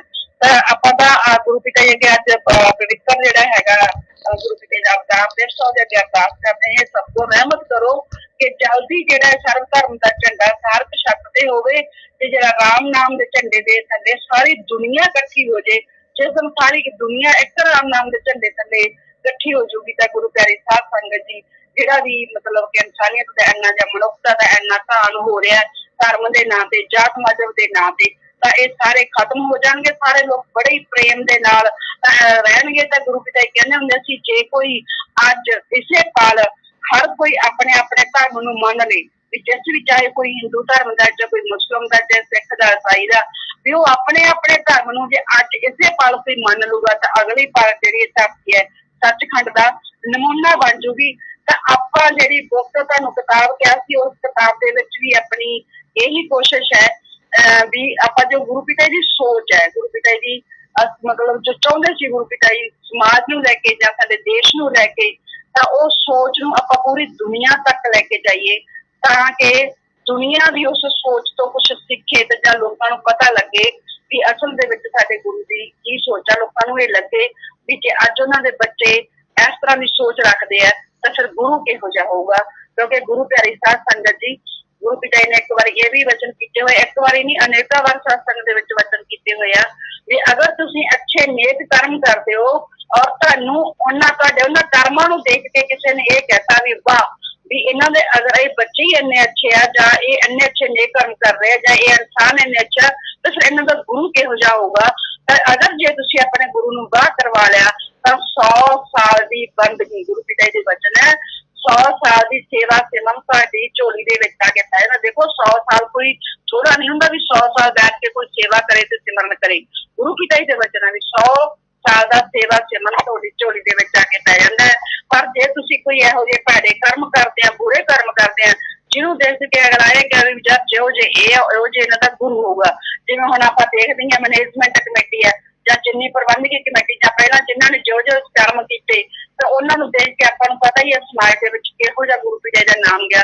ਅਗਰ ਸਾਡੀ ਵਜ੍ਹਾ ਨਾਲ ਅਗਰ ਸਾਡੇ ਗੁਰੂ ਦੇ ਵੱਲ ਉਂਗਲ ਉੱਠਦੀ ਹੈ ਤਾਂ ਫਿਰ ਉੱਥੇ ਵੀ ਗੁਰੂ ਪਿਤਾ ਜੀ ਦੇ ਵਚਨ ਵੀ 100 ਸਾਲ ਦੀ ਕੀਤੀ ਹੋਈ ਬੰਦਗੀ, 100 ਸਾਲ ਦੀ ਕੀਤਾ ਸੇਵਾ ਸਿਮਰਨ ਤੁਹਾਡਾ ਖਤਮ ਹੋ ਜਾਂਦਾ ਹੈ। ਇਹ ਗੁਰੂ ਪਿਤਾ ਜੀ ਕਹਿੰਦੇ ਹੁੰਦੇ ਸੀ ਬੇਟਾ ਤੁਹਾਡੇ ਹੱਥ 'ਚ ਹੈ ਵੀ ਤੁਸੀਂ 100 ਸਾਲ ਦੀ ਬਣੀ ਬਣਾਈ ਬੰਦਗੀ ਲੈਣੀ ਹੈ ਜਾਂ ਸੇਵਾ ਸਿਮਰਨ ਲੈਣਾ ਜਾਂ ਤੁਸੀਂ ਆਪਦਾ ਕੀਤਾ ਵਾ ਵੀ ਗਵਾਉਣਾ ਹੈ। ਜੇ 100 ਸਾਲ 'ਚ ਪਹਿਲਾਂ ਕਿਤੇ ਕੀਤਾ ਉਹ ਵੀ ਗਵਾਉਣਾ। ਤਾਂ ਗੁਰੂ ਪਿਆਰੀ ਸਾਧ ਸੰਗਤ ਜੀ ਆਪਣੀ ਟੀਮ ਦਾ ਹਮੇਸ਼ਾ ਇੱਕ ਹੀ ਮਕਸਦ ਰਿਹਾ, ਠੀਕ ਹੈ ਆਪਾਂ ਇਹ ਮਿਸ਼ਨ ਲੈ ਕੇ ਚੱਲਿਆ ਕਿ ਆਪਾਂ ਆਪਣੇ ਗੁਰੂ ਪਿਤਾ ਜੀ ਨੂੰ ਜੋ ਨਿਰਦੋਸ਼ ਸਾਬਤ ਕਰਨਾ ਔਰ ਜੋ ਗੁਰੂ ਪਿਤਾ ਜੀ ਦੀ ਆਨ ਬਾਣ ਸ਼ਾਨ ਪੂਰੀ ਦੁਨੀਆ 'ਚ ਉੱਚੀ ਕਰਨੀ ਤੇ ਗੁਰੂ ਪਿਤਾ ਜੀ ਦੇ ਜਿਹੜੇ ਦਰਸ਼ਨਦਾਰ ਕਰਨੇ ਆਪਣੀ ਮੰਜ਼ਿਲ ਹੈ। ਆਪਾਂ ਇਸ ਪਾਸੇ ਵਾਡੇ ਦੀ ਟੀਮ ਆਪਣਾ ਨਿਸ਼ਾਨਾ ਲੈ ਕੇ ਚੱਲੀ, ਆਪਣਾ ਟੀਚਾ ਲੈ ਕੇ ਚੱਲੀ ਹੋਈ ਹੈ। ਉਸ ਟੀਚੇ ਨੂੰ ਵੀ ਹਮੇਸ਼ਾ ਆਪਾਂ ਆਪਣੇ ਦਿਮਾਗ 'ਚ ਰੱਖਣਾ, ਉਸ ਟੀਚੇ ਨੂੰ ਹੀ ਆਪਾਂ ਅੱਗੇ ਵਧਾਉਂਦੇ ਹੋਈ ਆਪਾਂ ਜੋ ਅੱਜ ਇੱਕ ਝੰਡਾ ਮਤਲਬ ਕਿ ਫੇਸਬੁੱਕ ਵਾਡੇ ਪੇਜ ਤੇ ਪਾਇਆ ਉਹ ਸਰਵ ਧਰਮ ਦਾ, ਉਹ ਵੀ ਗੁਰੂ ਪਿਤਾ ਜੀ ਦੀ ਸੋਚ ਦੇ ਅਨੁਸਾਰ। ਔਰ ਦੂਸਰਾ ਜੋ ਆਪਾਂ ਕਿਤਾਬ ਲੈ ਕੇ ਆ ਰਹੇ ਹਾਂ ਗੁਰੂ ਪਿਤਾ ਜੀ ਦੀ ਸੋਚ ਨੂੰ ਪੂਰੀ ਦੁਨੀਆ ਤੱਕ ਲੈ ਕੇ ਜਾਣ ਵਾਸਤੇ ਤੇ ਉਹਦੇ 'ਚ ਵੀ ਜਿੰਨਾ ਮਤਲਬ ਸਾਧ ਸੰਗਤ ਆਪਣੀ ਜਿੰਨੀ ਵੀ ਟੀਮ ਹੈ ਵੱਧ ਤੋਂ ਵੱਧ ਜਿੰਨਾ ਸਹਿਯੋਗ ਕਰ ਸਕਦੀ ਹੈ ਜ਼ਰੂਰ ਸਾਰਿਆਂ ਨੇ ਸਹਿਯੋਗ ਕਰਨਾ। ਗੁਰੂ ਪਿਤਾ ਜੀ ਦੀ ਸੋਚ ਨੂੰ ਅੱਗੇ ਤੋਂ ਅੱਗੇ ਆਪਾਂ ਪੂਰੀ ਦੁਨੀਆ ਦੇ ਵਿੱਚ ਲੈ ਕੇ ਜਾਣਾ ਤੇ ਜੋ ਇਹਨਾਂ ਲੋਕਾਂ ਨੇ ਡਰਾਮੇ ਕਰਨੇ ਆ, ਜੋ ਇਹਨਾਂ ਲੋਕਾਂ ਦਾ ਜੋ ਸਮਾਂ ਹੈ ਗੁਰੂ ਪਿਆਰੀ ਸਾਧ ਸੰਗਤ ਜੀ ਹੋਣੇ ਕੋਈ ਜ਼ਿਆਦਾ ਨਹੀਂ ਹੈ ਕਿਉਂਕਿ ਆਨਲਾਈਨ ਗੁਰੂਕੁਲ ਦੇ ਵਿੱਚ ਜਦੋਂ ਇਹਨਾਂ ਨੇ ਹਮਸ਼ਕਲ ਗੁਰੂ ਪਿਤਾ ਜੀ ਦਾ ਬਣਾ ਲਿਆ ਉਸ ਤੋਂ ਬਾਅਦ ਇਹਨਾਂ ਨੇ ਮਤਲਬ ਕਿ ਸਾਰਾ ਹੀ ਤੇਰੇ ਦੇ ਅੰਦਰ ਬਹੁਤ ਸਾਰੀ ਚੇਂਜ ਕੀਤੀ। ਗੁਰੂ ਪਿਤਾ ਜੀ ਹੁੰਦੇ ਹੀ ਉਹ ਆਪਣੇ ਹੱਥ ਦੇ ਵਿੱਚ ਇਹਨਾਂ ਨੇ ਮਤਲਬ ਕਿ ਸਾਰਾ ਕੁਛ ਲੈਣਾ ਸ਼ੁਰੂ ਕਰ ਦਿੱਤਾ ਸੀ ਔਰ ਇਹਨਾਂ ਦੇ ਹੌਸਲੇ ਇੰਨੇ ਵੱਧ ਗਏ ਸੀ, ਇੰਨੇ ਜ਼ਿਆਦਾ ਇਹਨਾਂ ਦੇ ਹੌਸਲੇ ਵੱਧ ਗਏ ਸੀ ਕਿ ਬਲਾਕਾਂ ਦੇ ਵਿੱਚ ਵੀ ਇਹਨਾਂ ਨੇ ਸਾਰੀਆਂ ਅਗਲੀਆਂ ਬਦਲੀਆਂ ਕਰਕੇ ਬਲਾਕਾਂ ਦੇ ਵਿੱਚ 2015 ਤੋਂ ਬਾਅਦ 2017 ਤੱਕ ਬਹੁਤ ਕੁਝ ਬਦਲਿਆ ਇਹਨਾਂ ਨੇ। ਜਿਹੜੇ ਬੰਦੇ ਸਿਰਫ ਬਲਾਕਾਂ ਦੇ ਵਿੱਚ ਉਹ ਰੱਖੇ ਗਏ ਜਿਹੜੇ ਇਹਨਾਂ ਦੀ ਹਾਂ ਦੇ ਵਿੱਚ ਹਾਂ ਮਿਲਾਉਣ ਵਾਲੇ ਸੀ, ਬਾਕੀ ਸਾਰੇ ਬੰਦੇ ਜਿਹੜੇ ਹੈਗੇ ਸੀ ਸਿਰਫ ਗੁਰੂ ਪਿਤਾ ਜੀ ਨੂੰ ਪਿਆਰ ਕਰਨ ਵਾਲੇ ਸੀ ਜਾਂ ਗੁਰੂ ਪਿਤਾ ਜੀ ਦੇ ਅਨੁਸਾਰ ਕੰਮ ਕਰਨ ਵਾਲੇ ਸੀ, ਉਹਨਾਂ ਦੇ ਹੁਕਮ 'ਚ ਕੰਮ ਕਰਨ ਵਾਲੇ ਸੀ। ਉਹ ਸਾਰੇ ਬੰਦੇ ਬਲਾਕਾਂ 'ਚੋਂ ਬਦਲੇ ਗਏ, ਸਮਤੀਆਂ 'ਚੋਂ ਬਦਲੇ ਗਏ। ਨਿਗਰਾਨ ਸਮਤੀ 2015 ਦੇ ਵਿੱਚ ਪੂਰੀ ਦੀ ਪੂਰੀ ਜਿਹੜੀ ਹੈਗੀ ਸੀ ਨਵੇਂ ਡੇਰੇ ਤੋਂ ਸ਼ਿਫਟ ਕਰਕੇ ਤੇ ਪੁਰਾਣੇ ਡੇਰੇ ਪਹਿਲਾਂ ਲਿਆਂਦੀ ਗਈ ਤੇ ਉਸ ਤੋਂ ਬਾਅਦ ਜਿਹੜਾ ਸੀਗੀ ਪੂਰੀ ਤਰ੍ਹਾਂ ਖਤਮ ਕਰ ਦਿੱਤੀ ਗਈ। ਜਿਹੜੀ ਨਿਗਰਾਨ ਸਮਤੀ ਗੁਰੂ ਪਿਤਾ ਜੀ ਨੇ ਇਹ ਕਹਿ ਕੇ ਬਣਾਈ ਸੀ 1991 ਦੇ ਵਿੱਚ, ਬੇਟਾ ਤੁਸੀਂ ਸਾਰੇ ਡੇਰੇ ਦੇ ਵਿੱਚ ਇੱਕ CID ਦੀ ਤੌਰ ਤੇ ਕੰਮ ਕਰਨਾ, ਸਾਰੇ 7 ਬ੍ਰਹਮਚਾਰੀਆਂ ਤੇ ਸਾਰੇ ਪ੍ਰਬੰਧਕਾਂ ਤੇ ਚਾਹੇ ਸਿਕਿਉਰਿਟੀ ਵਾਲੇ ਆ, ਕੋਈ ਵੀ ਇਹ ਡੇਰੇ ਦੇ ਸੰਬੰਧਿਤ ਸੇਵਾਦਾਰ ਉਦੋਂ 10 ਮੈਂਬਰੀ ਹੁੰਦੀ ਸੀ ਬਣੀ, ਜੋ ਬਾਅਦ ਦੇ ਵਿੱਚ ਜਿੰਨੇ ਵੀ ਸੇਵਾਦਾਰ ਜਾਂ ਕੋਈ ਪਿਤਾ ਨੇ ਕਿਹਾ ਸੀ ਉਸ ਟਾਈਮ ਵੱਡੀ ਸਮਤੀ ਹੁੰਦੀ ਸੀ। ਫਿਰ ਸਾਰਿਆਂ ਦੇ ਤੁਸੀਂ ਜਾਂ ਕੰਟੀਨ ਹੈ ਵੀ ਡੇਰੇ ਦੇ ਅੰਦਰ ਜੋ ਵੀ ਐਕਟੀਵਿਟੀ ਚੱਲ ਰਹੀ ਹੈ ਜਾਂ ਕਿਤੇ ਵੀ ਜੋ ਕੰਮ ਹੋ ਰਿਹਾ ਜਾਂ ਕੋਈ ਵੀ ਸੇਵਾਦਾਰ ਕਿਸੇ ਵੀ ਅਹੁਦੇ ਤੇ ਹੈ ਤਾਂ ਸਾਰਿਆਂ ਦੇ ਤੁਸੀਂ ਪੂਰੀ ਨਿਗਰਾਨੀ ਰੱਖਣੀ ਹੈ ਔਰ ਉਹ ਸਾਰੀ ਰਿਪੋਰਟ ਹੈ ਜਿਹੜੀ ਤੁਸੀਂ ਉਸ ਟਾਈਮ ਬਾਬੂ ਜੀ ਸੀ ਵੀ ਉਹਨਾਂ ਨੂੰ ਦੱਸਣੀ ਹੈ, ਪ੍ਰਬੰਧਕ ਨੂੰ, ਮੁੱਖ ਪ੍ਰਬੰਧਕ ਨੂੰ ਦੱਸਣੀ ਹੈ। ਤੇ ਗੁਰੂ ਪਿਤਾ ਜੀ ਕਹਿੰਦੇ ਜੇ ਮੁੱਖ ਪ੍ਰਬੰਧਕ ਦੇ ਵਿੱਚ ਤੁਸੀਂ ਕੋਈ ਕਮੀ ਦੇਖੋ ਤਾਂ ਉਹ ਸਾਨੂੰ ਦੱਸਣਾ ਹੈ। ਤਾਂ ਜਿਸ ਨਿਗਰਾਨੀ ਸਮਤੀ ਨੂੰ ਪੂਰੀ ਡੇਰੇ ਦੀ CID ਕਰਨ ਵਾਸਤੇ ਰੱਖਿਆ ਗਿਆ ਸੀ, ਉਹਨੂੰ ਪਹਿਲਾਂ 2015 ਦੇ ਵਿੱਚ ਜਿਹੜਾ ਸੀ ਗੁਰੂ ਪਿਤਾ ਜੀ ਦੇ ਹੁੰਦੇ ਹੀ ਇਹਨਾਂ ਨੇ ਬਹੁਤ ਕੁਛ ਹੋਇਆ, ਉਦੋਂ ਲੰਬੀ ਕਹਾਣੀ ਹੈ। ਤਾਂ ਉਹ ਗੁਰੂ ਪਿਤਾ ਜੀ ਦੇ ਹੁੰਦੇ ਹੀ ਇਹਨਾਂ ਨੇ ਪਹਿਲਾਂ ਇੰਨੇ ਹੌਸਲੇ ਇਹਨਾਂ ਦੇ ਬੁਲੰਦ ਹੋਏ ਕਿ ਮਸਤਾਨਾ ਹੀ ਤਾਂ ਸ਼ਿਫਟ ਕੀਤੀ ਉਹ 300 ਬੰਦਾ ਤੇ ਉਸ ਤੋਂ ਬਾਅਦ ਉਹਨੂੰ ਖਤਮ ਕੀਤਾ ਨਿਗਰਾਨੀ ਸਮਤੀ ਨੂੰ, ਕਿਉਂਕਿ ਉਹ ਇੱਕ ਨਿਗਰਾਨੀ ਸਮਤੀ ਹੀ ਸੀ ਜਿਹੜੀਆਂ ਇਹਨਾਂ ਦੀਆਂ ਸਾਰੀਆਂ ਕਰਤੂਤਾਂ ਜਿਹੜੀਆਂ ਬਹੁਤ ਨੇੜੇ ਤੋਂ ਦੇਖ ਰਹੀ ਸੀ ਤੇ ਉਸ ਨਾਲ ਫਿਰ ਗੁਰੂ ਪਿਤਾ ਨੂੰ ਦੱਸਣ ਦੀ ਕੋਸ਼ਿਸ਼ ਕਰਦੀ ਸੀ। ਹਾਲਾਂਕਿ 2015 ਤੋਂ ਬਾਅਦ ਇਹਨਾਂ ਨੇ ਨਿਗਰਾਨੀ ਸਮਤੀ ਨੂੰ ਪਿਤਾ ਜੀ ਕੋਲ ਜਾਣ ਦੀ ਹਿੰਮਤ ਹੀ ਨਹੀਂ ਦਿਖਾਉਣ ਦਿੱਤੀ, ਉਹਨਾਂ ਦੀ ਪਰਚੀ ਤੱਕ ਨਹੀਂ ਜਾਣ ਦਿੱਤੀ। ਇੰਨਾ ਮਤਲਬ ਕਰਦੇ ਸੀ, 1-2 ਵਾਰੀ ਜੇ ਪਰਚੀ ਦਿੱਤੀ ਤਾਂ ਉਹ ਬਹੁਤ ਗੁਰੂ ਪਿਤਾ ਦੀ ਗੱਡੀ ਦੇ ਬਿਲਕੁਲ ਅੱਗੇ ਹੋ ਕੇ ਦਿੱਤੀ ਤੇ ਪਹਿਲਾਂ ਹੀ ਘੇਰਾ ਪਾ ਲੈਂਦੇ ਸੀ। ਤਾਂ ਗੁਰੂ ਪਿਆਰੇ ਸਾਹਿਬ ਸੰਗਤ ਜੀ ਜਿਵੇਂ ਮੋਹਿਤ ਬੇਟੇ ਨੇ ਵੀ ਤੁਹਾਨੂੰ ਦੱਸੀਆਂ ਸਾਜ਼ਿਸ਼ਾਂ ਜਿਹੜੀਆਂ ਕਿੰਨੀਆਂ ਡੂੰਘੀਆਂ ਕਿੰਨੀਆਂ ਗਹਿਰੀਆਂ। ਤਾਂ ਗੁਰੂ ਪਿਤਾ ਜੀ ਕੋਈ ਗੱਲ ਨਹੀਂ, ਗੁਰੂ ਪਿਤਾ ਜੀ ਦੇ ਵਚਨ ਹੈ ਵੀ ਕਾਲ ਮਹਾਕਾਲ ਅਗਰ ਆਪਣੀ ਦਾਅ ਪੇਚ ਚੱਲਦਾ ਹੈ ਤਾਂ ਸਤਿਗੁਰ ਦਾ ਦਾਅ ਪੇਚ ਜਿਹੜਾ ਅਰਬੋਂ ਗੁਣਾ ਅੱਗੇ ਹੈ। ਇਹਨਾਂ ਨੂੰ ਇਹ ਨਹੀਂ ਪਤਾ ਕਾਲ ਮਹਾਕਾਲ ਤੇ ਇਹਨਾਂ ਦੇ ਏਜੰਟਾਂ ਨੂੰ ਵੀ ਜਿਹੜੇ ਦਾਅ ਪੇਚ ਤੁਸੀਂ ਚੱਲ ਰਹੇ ਹੈ ਨਾ ਉਹ ਇੱਕ ਦਿਨ ਦੇ ਵਿੱਚ ਸਾਰੇ ਦਾਅ ਪੇਚ ਖਤਮ ਕਰ ਦੂ। ਐਵੇਂ ਨਹੀਂ ਗੁਰੂ ਪਿਤਾ ਜੀ ਨੇ ਹੱਥ ਪਹਿਲਾਂ ਖੋਲ ਕੇ ਮਤਲਬ ਕਿਹਾ ਹੋਇਆ ਵੀ ਭਾਈ ਹੱਥ ਬੰਦ ਕਰਕੇ ਵੀ ਜੇ ਆਸ਼ੀਰਵਾਦ ਵਾਲਾ ਹੱਥ ਹੈ ਨਾ ਤਾਂ ਫਿਰ ਤਾਂ ਜਿਹੜੇ ਰਾਖਸ਼ ਤੇ ਗੁੰਡੇ ਆ ਉਹ ਭਗਤ ਬਣ ਜਾਂਦੇ ਆ, ਪਰ ਹੱਥ ਖੋਲ ਕੇ ਕਹਿੰਦੇ ਜੇ ਆਹ ਹੱਥ ਕਹਿੰਦੇ ਹੋਵੇ ਤਾਂ ਫਿਰ ਕਹਿੰਦੇ ਰਾਖਸ਼ ਵੀ ਤਰਾਹਿਮਾਮ ਕਰਦੇ ਆ। ਇਹ ਸਿਰਫ ਫਿਲਮ ਦੇ ਵਿੱਚ ਡਾਇਲਾਗ ਨਹੀਂ, ਇਹ ਸਤਸੰਗ ਦੇ ਵਿੱਚ ਵੀ ਇੱਕ ਵਾਰੀ ਗੁਰੂ ਪਿਤਾ ਜੀ ਨੇ ਵਚਨ ਕੀਤੇ ਆ।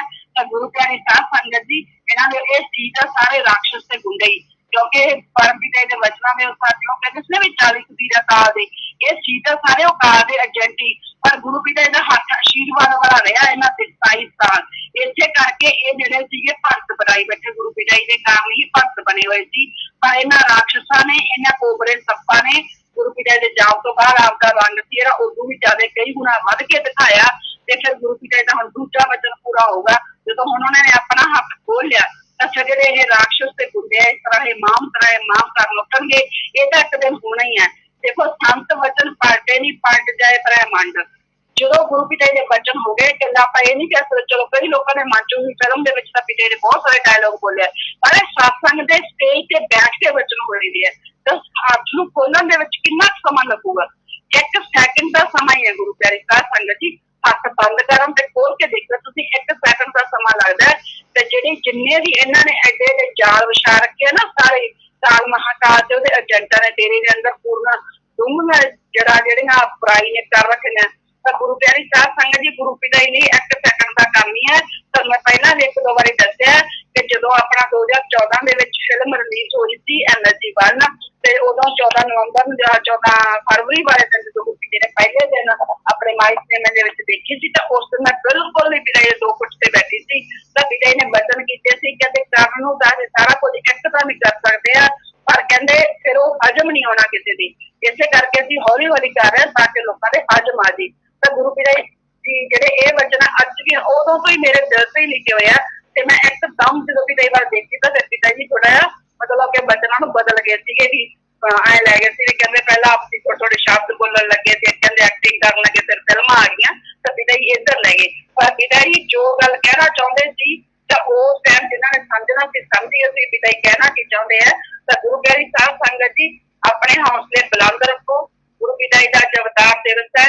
आप अपने अंदर इस अवतार दिवस से प्रण करिए कि जो गुरु पिता जी की सोच है आप पूरी दुनिया ਦੇ ਵਿੱਚ गुरु पिता जी सोच ਨੂੰ ਲੈ ਕੇ ਜਾਣਾ है और गुरु पिता जी आन बान के शान पूरी दुनिया ਦੇ ਵਿੱਚ ਉੱਚੀ करनी है। धन धन सतगुरु तेरा ही आसरा। जी धन धन सतगुरु तेरा ही आसरा। सासंग जी, अभी इस दौरान बीच में मैंने अभी एक वीडियो देखा है लैपटॉप पे, तो यूपी वाले ने कोई राष्ट्रगान गाते हुए अपना वीडियो अपलोड किया है। तो आप उस वीडियो को गौर से देखना, जिसको राष्ट्रगान गाना भी नहीं आता है और गाते समय ऐसे ऐसे देख रहा है, कैसे गा रहा है मालूम नहीं, भी ऐसे देख के राष्ट्रगान गा रहा है। भी ये छोटे से बच्चे को भी पता होता है भी सावधान होकर राष्ट्रगान कैसे गाया जाता है, तो खैर इसको वो भी नहीं पता है। क्यों, अब इतनी अकल तो आरएसएस वालों ने सिखा देनी थी, क्योंकि लेकिन आरएसएस वालों को राष्ट्रगान पसंद ही नहीं है, तो वो ये सिखाएंगे ही क्यों। तो अजीबोगरीब तरीका है। और पिताजी जब आप कभी नोटिस करना, जिन्होंने भी नोटिस किया, भी पिताजी जब सैल्यूट करते थे ना, तो ऐसे एक तो सैल्यूट होता है ऐसे मारते हैं, एक होता है ऐसे, तो अलग अलग होता है, एक ऐसे होता है। तो पिताजी जब सैल्यूट मारते थे, पावर सैल्यूट मारते थे, मतलब ऐसे करके उंगली ऐसे ऊपर। आपने, मेरे को तो वैसा करना नहीं आता है, तो ऐसे करके ऊपर ऊपर उठाते थे एक उंगली ऐसे, पावर सैल्यूट कहते हैं इसे। तो वो पिताजी का अपना एक यूनिक स्टाइल था सैल्यूट करने का। आप कभी नोटिस करना, पिताजी ऐसे हाथ नहीं रखते थे सैल्यूट करने के लिए। तो लेकिन क्या है, अभी इस आदमी को सैल्यूट करना कौन सिखाए। और जो भी है, एक एक इनको पता क्या है, जो यूपी वाले महंत जो उनसे बनते हैं, और जो ये इनके साथ हनीप्रीत है, इनको नाइट सूट पहनने का पता नहीं बहुत शौक है। इनको पता नहीं दिन के कपड़े पहनने पसंद नहीं है। तो अब इसने जो एक अपनी तरफ से एक अपनी अलग ही ड्रेस बना ली है ग्रीनेस की, और वो नाइट सूट की तरह बनाई है। मतलब क्या है, भी फौज की ड्रेस बनाया है कि नाइट सूट बनाया है, मतलब आपको समझ आ जाने चाहिए भी मतलब क्या है इसका। भी इतने नाइट सूट रातों के कपड़े क्यों पसंद है, दिन वाले कपड़े भी पसंद करा करो। तो लेकिन अब इसने ग्रीनेस की ड्रेस भी नाइट सूट वाली बना ली है। अजीब है। राष्ट्रगान को गाना कैसे होता है ये नहीं मालूम है इसे। तो ठीक है, गधों की फौज है, लगे रहो पीछे, जिसने लगे रहना है, हमें क्या फर्क पड़ता है। पर क्या है कि एक चीज ध्यान रखिएगा भी, अगर जिस गुरु ने निर्भय और निर्वैर जीना सिखाया है, और जिसने जुल्म का सामना करना भी सिखाया, सच्चाई के लिए डट के पहरा देना भी सिखाया है, वो खुद किसी चीज से समझौता नहीं करेगा। और या तो हमने गुरु गलत चुन लिया, या फिर ये व्यक्ति गलत है। तो गुरु हमने गलत चुना नहीं है, हमने बहुत अच्छे से ठोक बजा के गुरु देखा हुआ है।